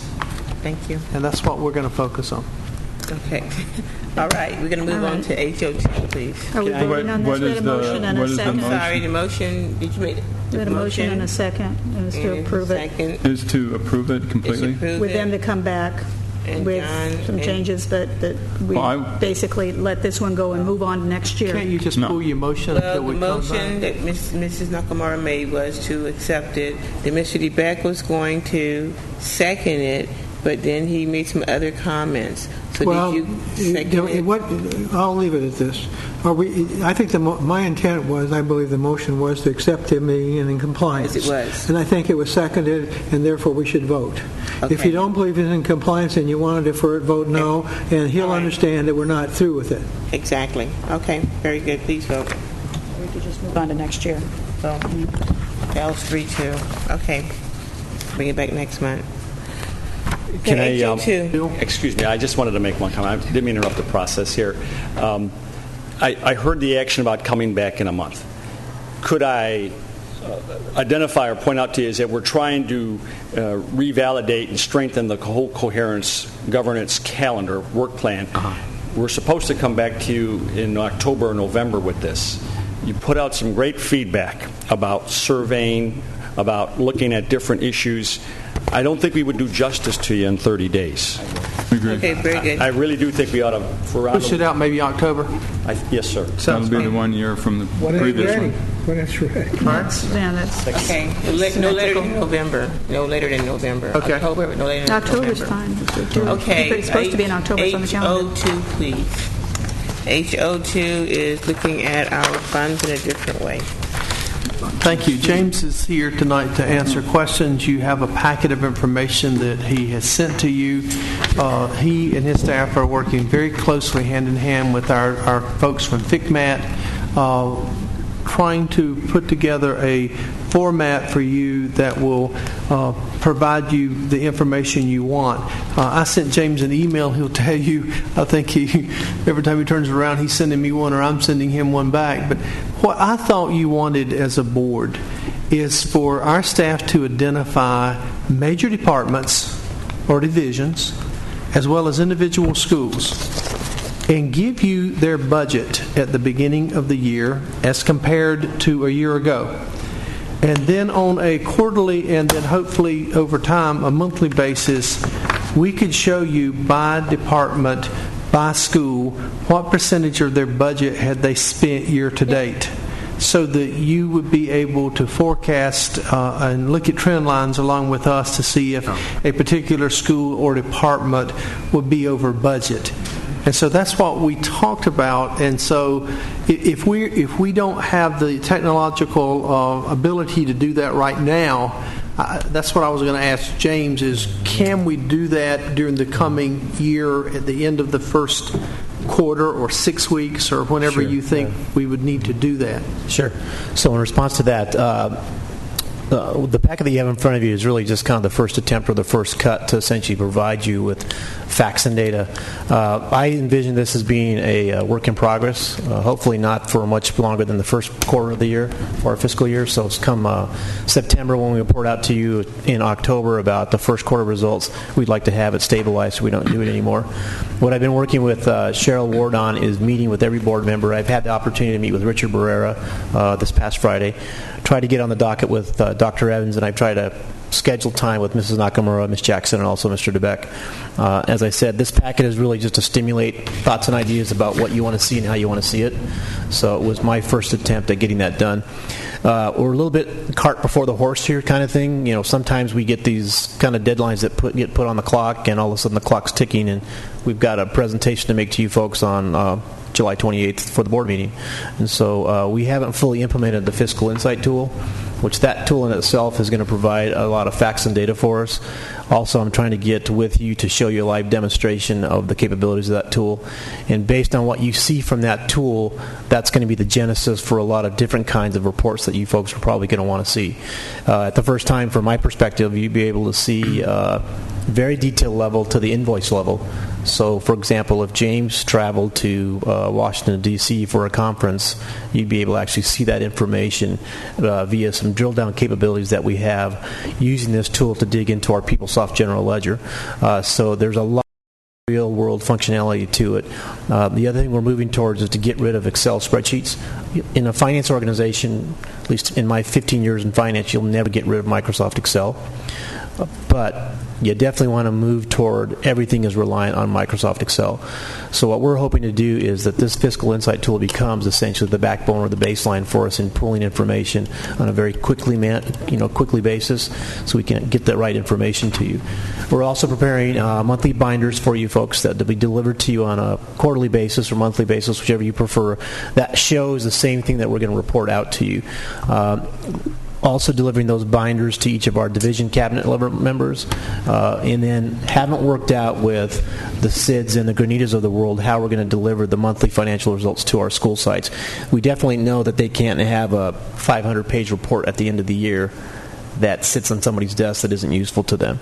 So, like I said before, what I'm doing is working with Cheryl now to do two things: meet with the rest of you folks one-on-one, and also maybe in a group, including Dr. Greer, to have a live demo of what that tool can do, because I really think once you see the functionality of that tool, it's going to stimulate a lot of different things that you want to look at. So what I'd like to do is prepare one packet of information for you that'll be the standardized monthly report, very similar to these kinds of things. We'll incorporate the feedback of year over year, right? Because that's important. That's not in there right now. And then there'll be some ad hoc analysis that we should be able to provide for you as a supplemental kind of material. What we just don't want to do is to give you information that you really don't need or that you really don't want. We can generate volumes of financial information in an organization this size. So what would be helpful to James and to me is if you will take a look at the material he sent you, and if that's the kind of stuff you want, we'll get it to you. But what I thought you were asking for was just a simple, we kind of want a snapshot on a monthly or quarterly basis on how each of these schools and these departments are doing in terms of expenditure year to date. And has anybody got money that they're not spending? And if so, can we capture it? If we're coming up short, why? And so we want to make sure, because I don't want to overwork James and his staff. This is a big organization. I understand. Mr. DeBeck, then Mr. Guerrero. Well, there's always more data than most of us can handle. Yeah. The big problem for me is the one missing ingredient I don't see in here is positions. Yeah. Classified and certificated positions. What I would like to know about every school is how many budgeted positions they have in classified and in certificated, and how many are filled. Sure. Okay. Now, if it's just money, I'm never going to see the fact that that all I'm going to see is they haven't spent the money on the positions because they never filled them. So it looks like they never are over budget. But the truth is they're banking their personnel money and covering their other expenses with things that by not filling a position. Sure. So at the end of the year, they look like they're in budget, but they basically have been understaffing their school in order to meet their budget. Right. What we've done, Mr. DeBeck, because of that very instance, is that the past 4 months we've been working very hard on establishing a position control process and procedure. So a couple of things that we had done is we figured out why we couldn't manage position control in the present state, which was about 5 months ago. And part of that had to do with the fact that when we set up things in the PeopleSoft original implementation, for whatever reason, what they ended up doing is that they didn't go for a one-for-one ID or a transaction number to say, James' ID number is 1 no matter how many jobs James does at the district. Instead, what happened is they assigned, in many instances, like almost a pool of resources were assigned to one number. So you could never legitimately pull out, is James budgeted as one person or is James budgeted as multiple FTEs? So in a lot of cases, that's what happened. When you pulled an FTE report, you could have seen multiple instances. What we've done is we've built a process that we've been working with Chuck and the cabinet team to review and to vet to say, is this going to work for us procedurally? We've also been working hand in hand with HR. And then now what we're doing as well is we're folding in the recommendations by the FCMAT team, and with Debbie Deal on site on a weekly basis with us, we're going to make sure we fold in the process and the technology portions of the position control process. The goal will be to have a one-for-one ID number of some kind, working with Amy Shackelford and Daryl on what that actually delimiter factor is. But see, if a school's budgeted for 100 teachers and 50 classified employees, and they are using 80 teachers and 50 classified employees, we know they're understaffing the teachers, their class sizes are going to be large, and their budget does not, if it's only dollars, wouldn't reflect that. Well, I need to look at two things in the budget. One is the dollar budget, and the other is the resource budget for personnel. We will do that, but the other thing you need to know is we're telling principals and we're telling staff, and we're working on this right now with Dan Cochran and also with FCMAT, but we're going to give people a time frame. You either fill a position or you lose it. In other words, you as a board have approved the funding and staffing at a school at a certain level, as a department at a very level. This stuff of going a whole year and having 48 or 50 positions in maintenance that haven't been filled, we either need them or we don't. If we don't need them, we're going to eliminate them and take that money, and that's going into savings. If we do need them, then we're going to fill the position. And that's just...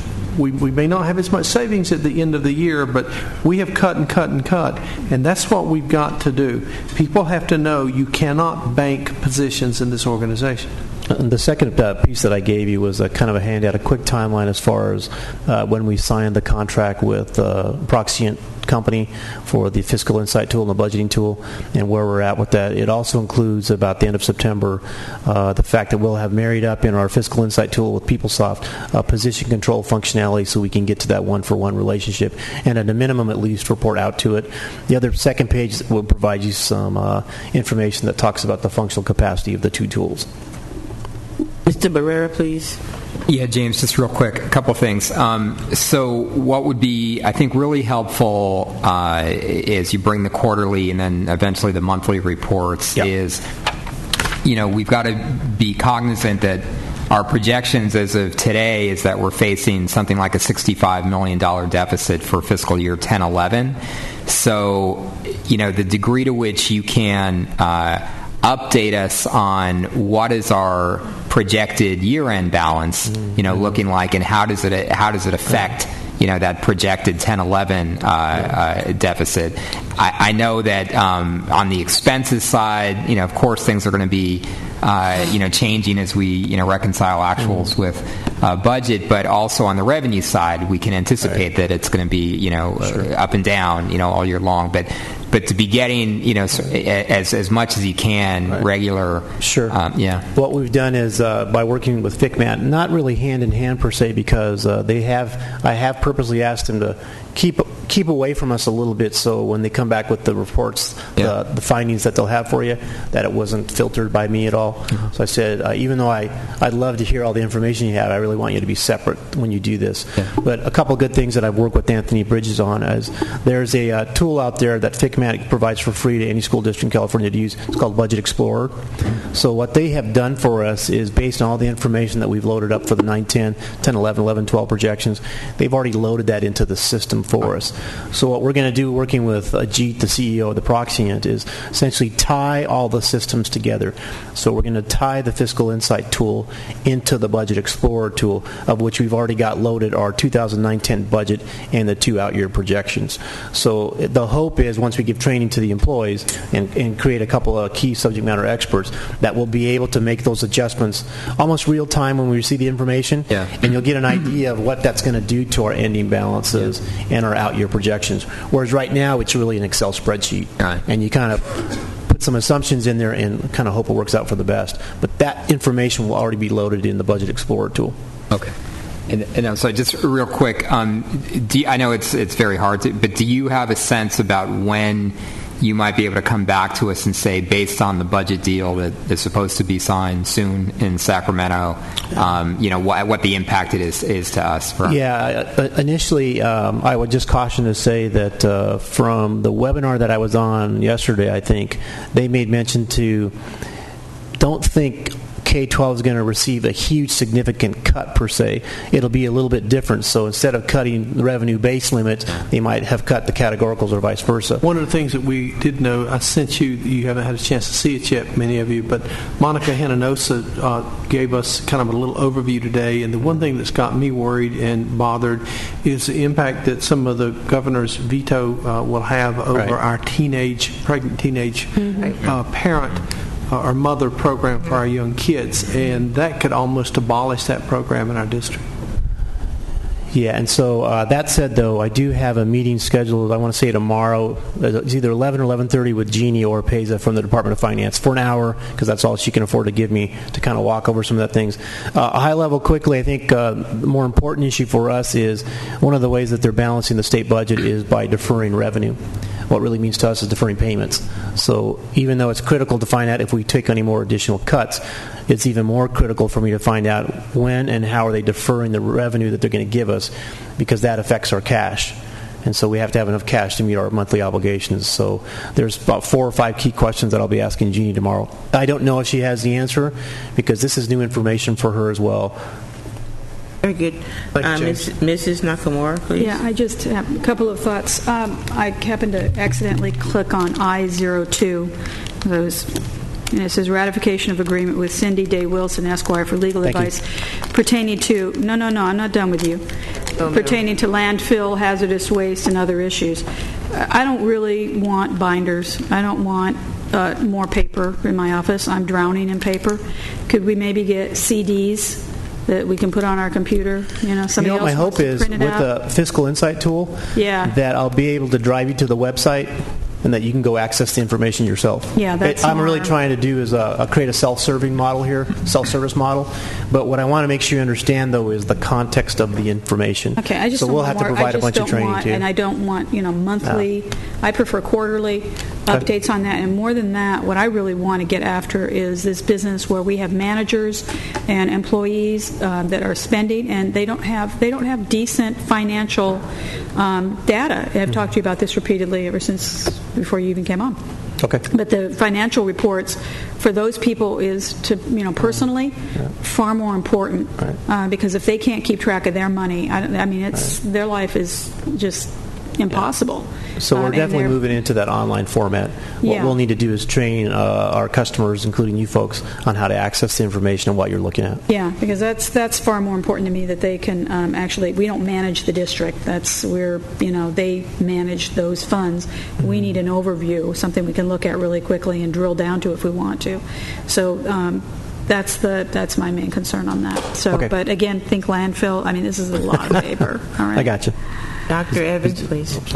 Yeah, thanks a lot, James, for this. And I think this is a good start, and just in terms of how you've laid it out. And I think that the whole combination of simple information, but stuff that we can drill into also, so that if we want to go in and look at a particular department, we're kind of concerned about what's going on there.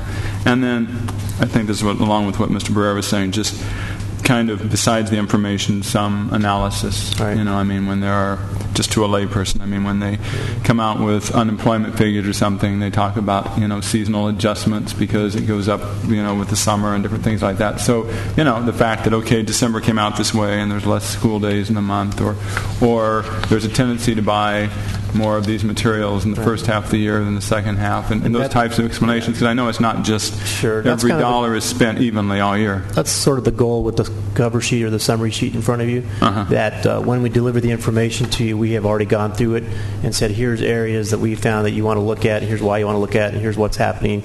You're going to spend more money in fuel at the beginning of the year than you will at the end of the year or during the summertime. Right. Okay. Good. Thank you. Okay, thank you very much. Thank you. Let's move on to the.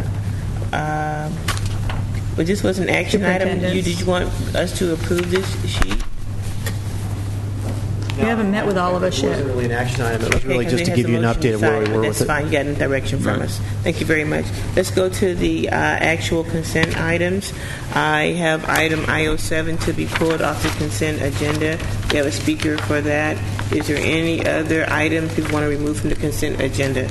There's Mr. DeBeck. Sure, I got a list. Okay. I'll go down them, and then I'm assuming we'll approve all the others after the other people pull theirs. Right, exactly. Okay.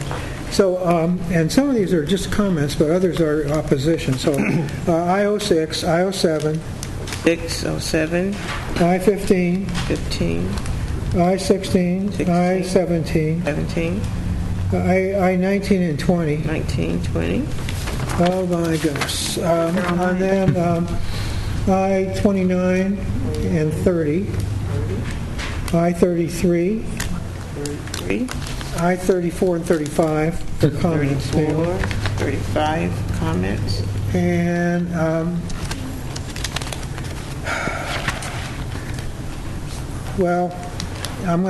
not going to pull it, but I certainly support one. I want to emphasize my support for it, so I'll just wait. But then the I-35 and I-36. Okay, I-35 and I-36 is your last one? Mm-hmm. Okay, anyone else? Mr. Barrera? No. Mrs. Nakamura? No, sir. No, ma'am. Dr. Evans? No. Okay, so can I get a motion to approve all the rest of them except for those that Mr. DeBeck mentioned? Moved. Okay. Second. Moved. Take a second. Second. Please vote. Okay, all the other items passed unanimously. 06, Mr. DeBeck. Okay. All right. There may be just a simple question that the guys over there can answer, but this is a second agreement to an engineering firm. But then it talks about a design of the district's information technology department as being an add-on to the account. But that, let me put it this way. I always thought you did, and maybe the architects around will tell me this, but I always thought what you did was you design a facility based on the recommendations for a facility. That is what it will contain. Like an architect will take on the project and say, this is where this goes, this is where this goes, this is where this goes. And then a mechanical person will take the design and make sure that all the mechanical components of the architectural design are supported. This seems backwards to me. Now, maybe this is a specification for the architect, but it looks like it's $1 million pre-engineering of a project that's going to end up having an architectural support as well. So what we got is two separate places where we've got money for this facility. One is on the engineering package, which this appears to propose, and then a second package which would be an architectural design and plans that go forward to DSA for approval.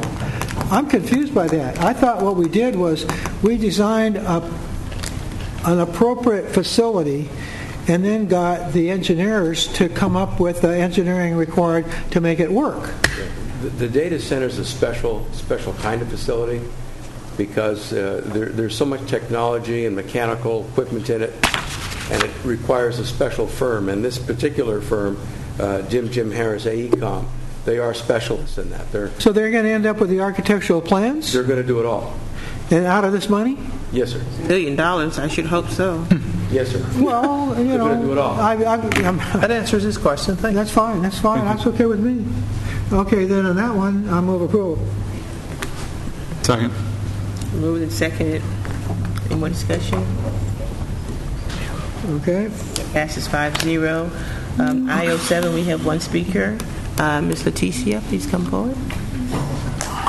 It's too late. I wonder if we're talking the same stuff. Good evening, board members. My name is Leticia Munguia, CSCA labor rep with the OSS bargaining unit. I wanted to pull this agenda item, or at least highlight it for you for a couple of reasons. I hope you follow along, because there's a couple of pieces here that I want to highlight for purposes of review and also for degrees of scrutiny. When you look at the particular agenda item, several of you have made comments today about the budget crisis as well as our internal procedures of checks and balances, and a couple of pieces concern me about this particular expenditure. As you look deeper, specifically I want to highlight page 11, because if you had the actual exhibit, I would walk you through it. We're actually having trouble pulling this up on our screens for some, so could you help us out a little bit? And sure, do you want me to give you some description? Well, okay, briefly. I'll share.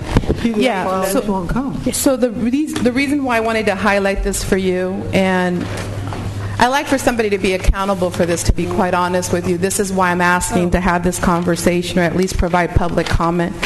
This is a $4,892,338 budget line item that I sure hope you're paying attention to.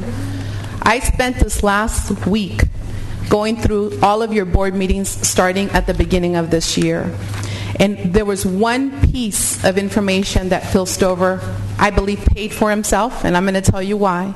He told you many months ago that your contracts in place in the district have no review, that there's no internal auditing, that there's no best practice assessment of, are you getting the best deal for your buck? I negotiate for a living, you know that, right? And my issue I brought to highlight before is the following. I'm just going to give a demonstrative piece. When you get to agenda, in this exhibit, starting on page 11, you have a total of 968 purchase orders that go to Office Depot. That is contracting out of our warehouse. I don't know how else to tell you. 968 purchase orders that are office supply materials. Mr. Barrera, Dr. Greer, the leadership that you showed when you asked management to come to the table with us, I respect, and we're there working. But what I don't like is being lied to from the procurement side of the house. That this is happening while we're sitting at tables negotiating best practices to improve the warehouse while our warehouse is being gutted out. Does this make any sense? The right hand doesn't know what the left hand is doing in a very diligent way. I don't know how many times I need to highlight this for the department, for the district, that if we're going to do this together, that it needs to be in a very cooperative manner. 968 purchase orders that I don't even know the value, but I can just tell you the way that they upload these for presentation is $4.50, right? But when you turn pages and pages over, It's all Office Depot. There's no competitor. You don't know if you're getting your best buck for the purchase. Who knows what the heck this is, because I don't really know. But the highest expenditure that you end with for one purchase order is $12,952.20. In between that, there was 968 other purchase orders that could have come through our warehouse, which means you could have brought our laid-off people back. That's what this means to me. Okay, thank you. Thank you. And I would ask Mr. Hamby, since he is there in the audience, if he could shed some light on this for us. I do know that these come from individual schools or individual departments, but can you?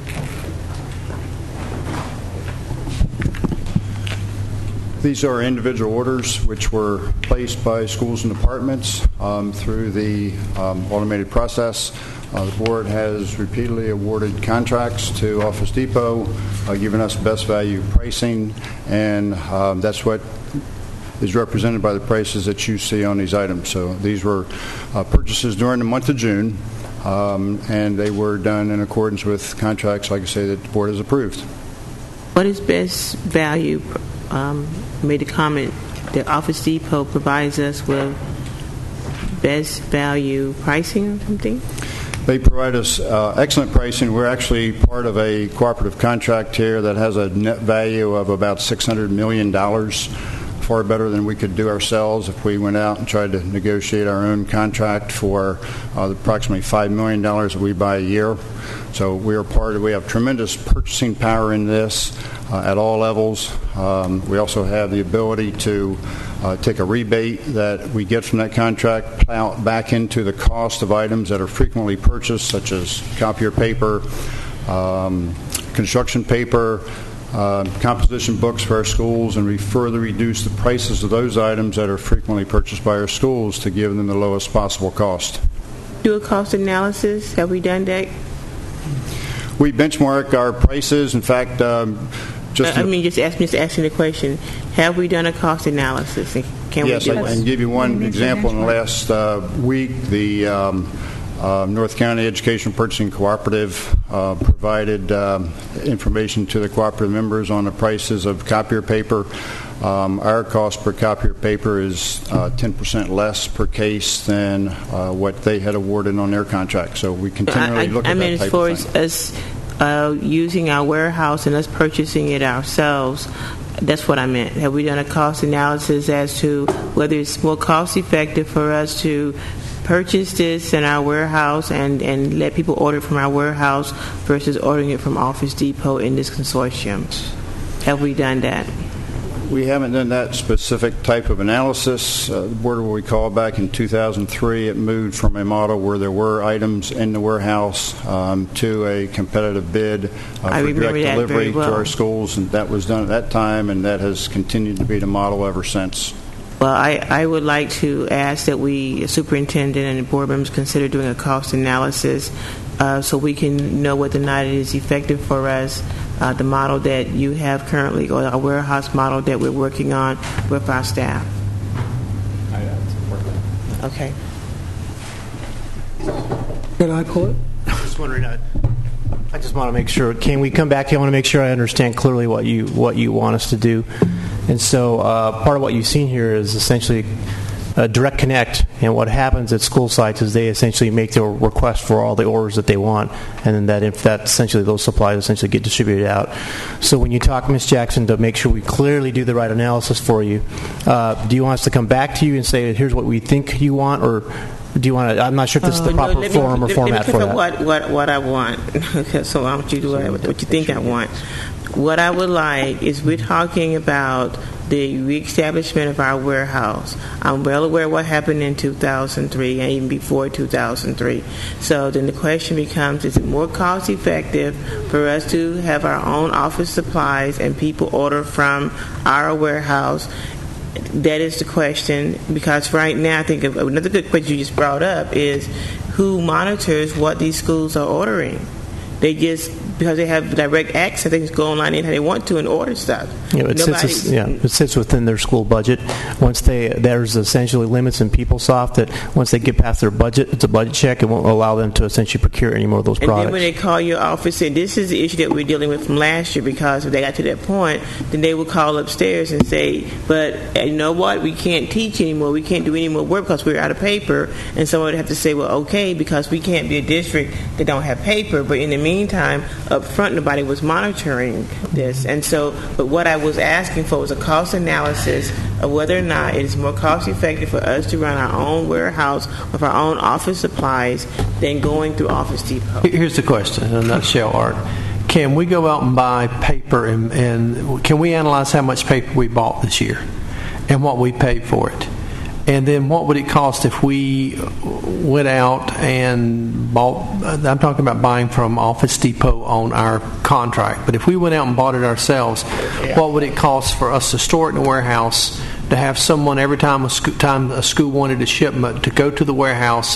How many more warehouse people will we have to have? How many more trucks? That's the warehouse space. To take all that to 200 different schools versus having it drop shipped by Office Depot. Right. That's what we're trying to figure out. You did pull this item, yes. Okay. We can start work on the analysis.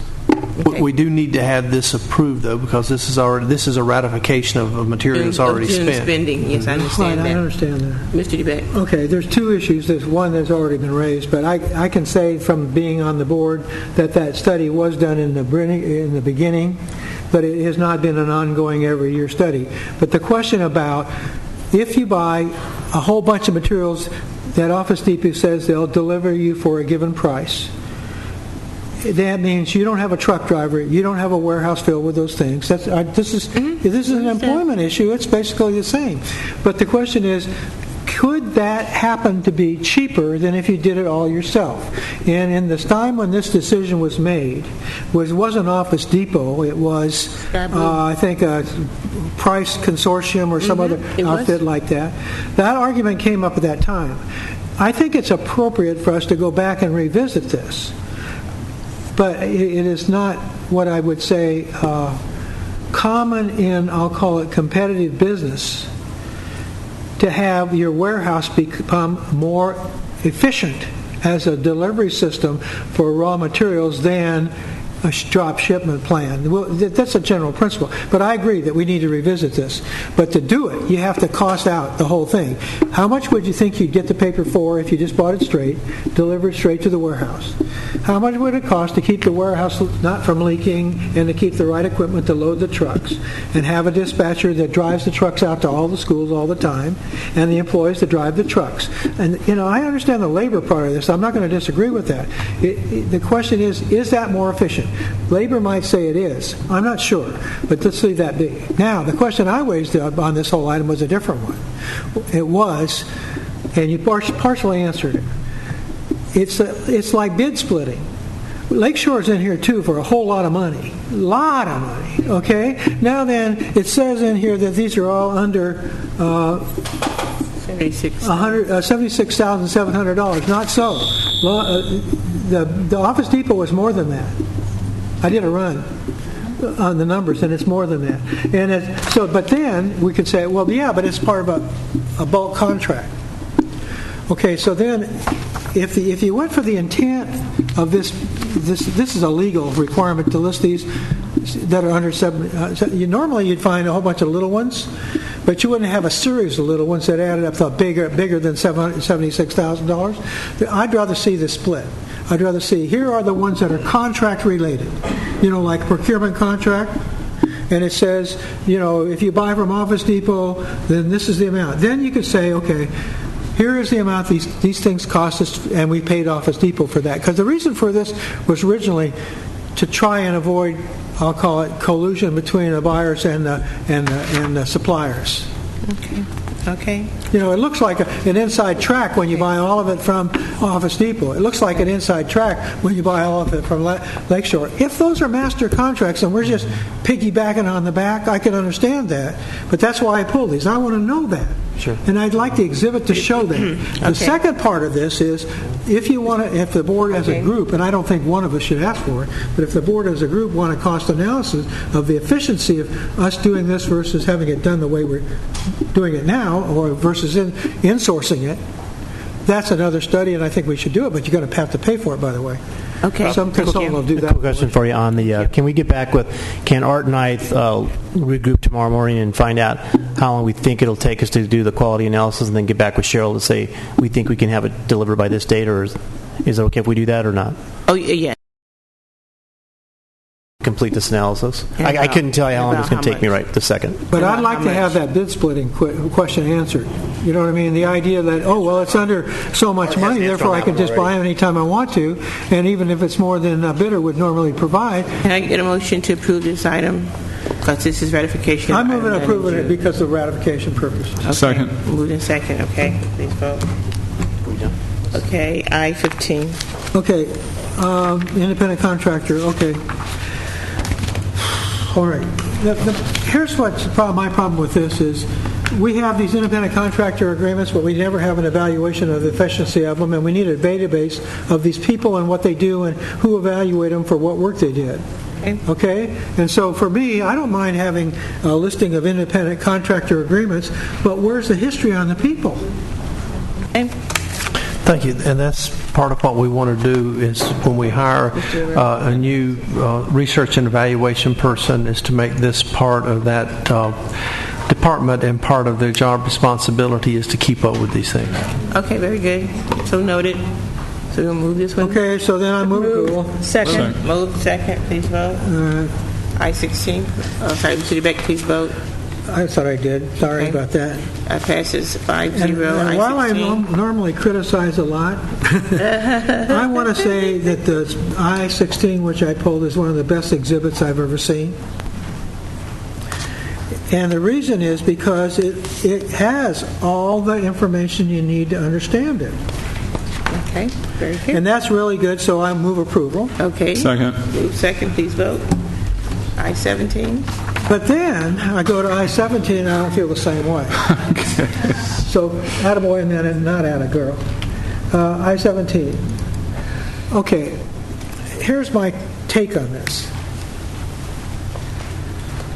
One of the functions of special education, and by the way, special education age limits started preschool, about 2.5, and go up to age 22. Right. Okay, so then we get funding for those kids, and there's a lot of mandatory requirements. One of the mandatory requirements in special ed is to prepare the kids for occupations.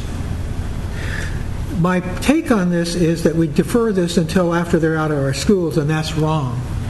And so when you look at this, you're going to find that many of these 11 providers are providing these to students after they leave our system. And I don't see there any kind of continuity between us getting them ready for the apprenticeship programs. And if there is a program specialist out there that can tell us that they have a pre-apprenticeship training that leads them to these programs, I'll apologize. But see, the point is, this is just a routine approval of a monetary amount and not a program explanation. So for me, the question always arises, well, if we have an obligation towards special ed students to prepare them for the world, and the world doesn't always include the university system, and for them less so than I'll call the regular students, then we should have some kind of thing happening to them in the secondary schools, like a pre-apprenticeship program that will lead them on to these adult experiences. And so that's my criticism. And I want to make sure that I at least register it, because I think this is okay. It's good for us to do it for them. I'm not objecting to that. What I'm saying is we don't do it soon enough. And that's just the board member's opinion, and the board can look at it later. But I suggest you look into what this pays for. It doesn't pay for kids in high school. I thought it did. It says last year of high school. Not very many of them. Well, I thought. Okay. Final year of high school. Yeah, I think it does, John. Okay, anyway. Okay, let's get a list of how many the vendors have and how many are in high schools then. That's the end of that. I move approval. Okay. Second. Please Okay. vote. Ms. Jackson, I just want to point out that it is now 9 o'clock.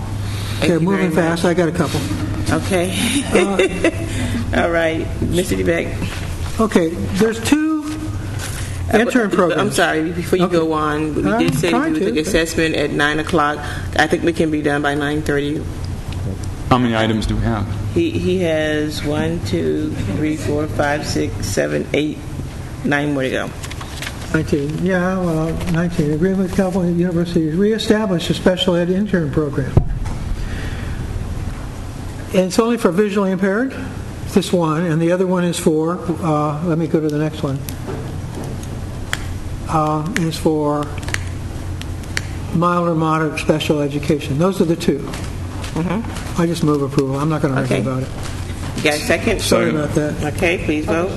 All right. Okay, it's 17. Then there was one other one that's 19. really critical here. Okay, yeah. This one. Which one? I-29.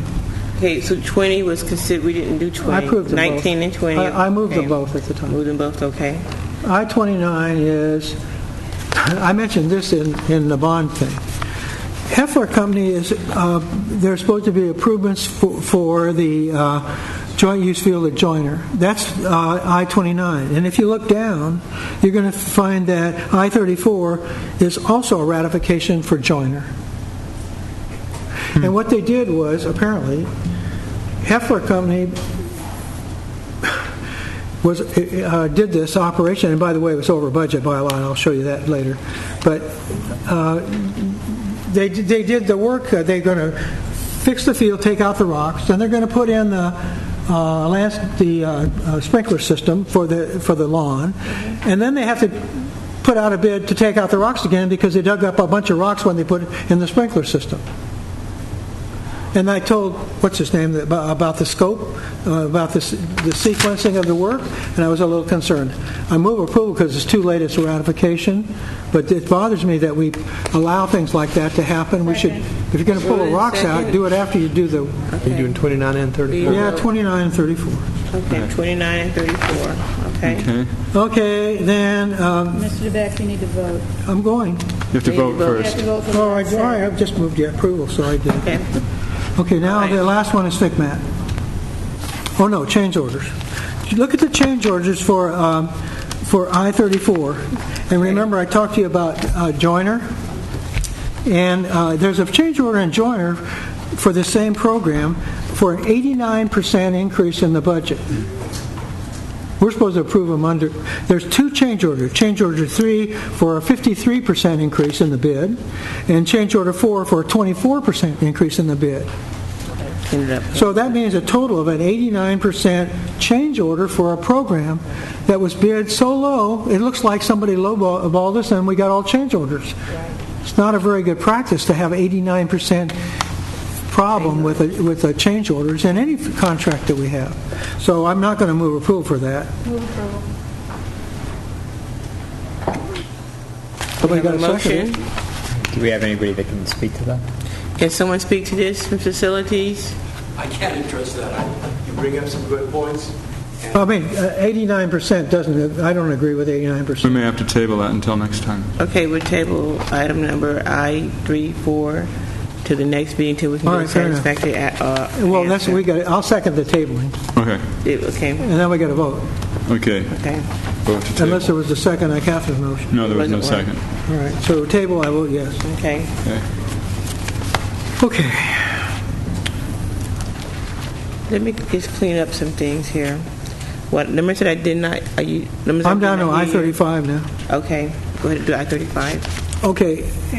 The agreement with FICMAT is not for anything but an analysis, not our analysis of our budget, but an analysis of the department. If you read the specs, So when we say that FICMAT is coming to help it doesn't mean they're going to help to examine our budget for quality or anything more. What they're doing is examining the department and its process for developing the budget.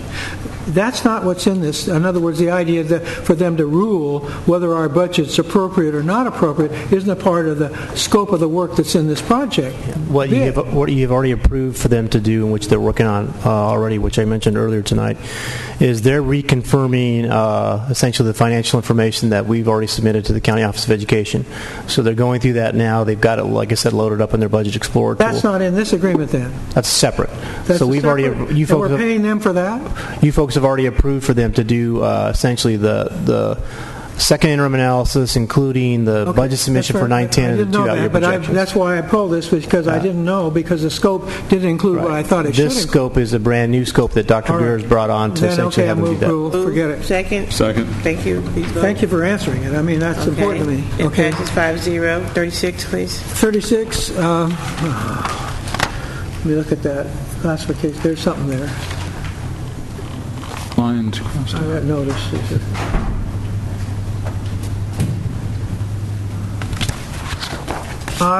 This one was totally administrator instructional operations.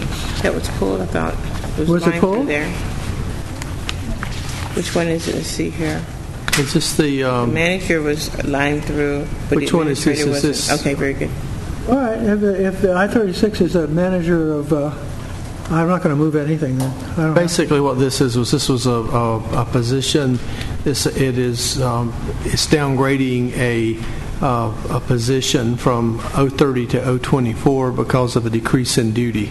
Someone, I forget who it was, said to me this is the first time they can remember us bringing a request to downgrade versus upgrade. I move to approve before we change our mind. Second. Move second. Please vote. I just want to make sure. Okay, it passes 4-1. I just want to make sure on items very much. I-30 and I-33. John, I think you had pulled those, and I didn't hear clear that we were going to. Move approval on I-30 and 33. Okay. All right. Any seconds for those? Second. Okay, please vote. Okay. Mr. Oh, I voted. I had those already approved. Okay, all right. That passes 5-0. There is no public testimony, so therefore we will adjourn upstairs for debriefing board members. Conclude this meeting. Thank you. Thank you for staying with us so long.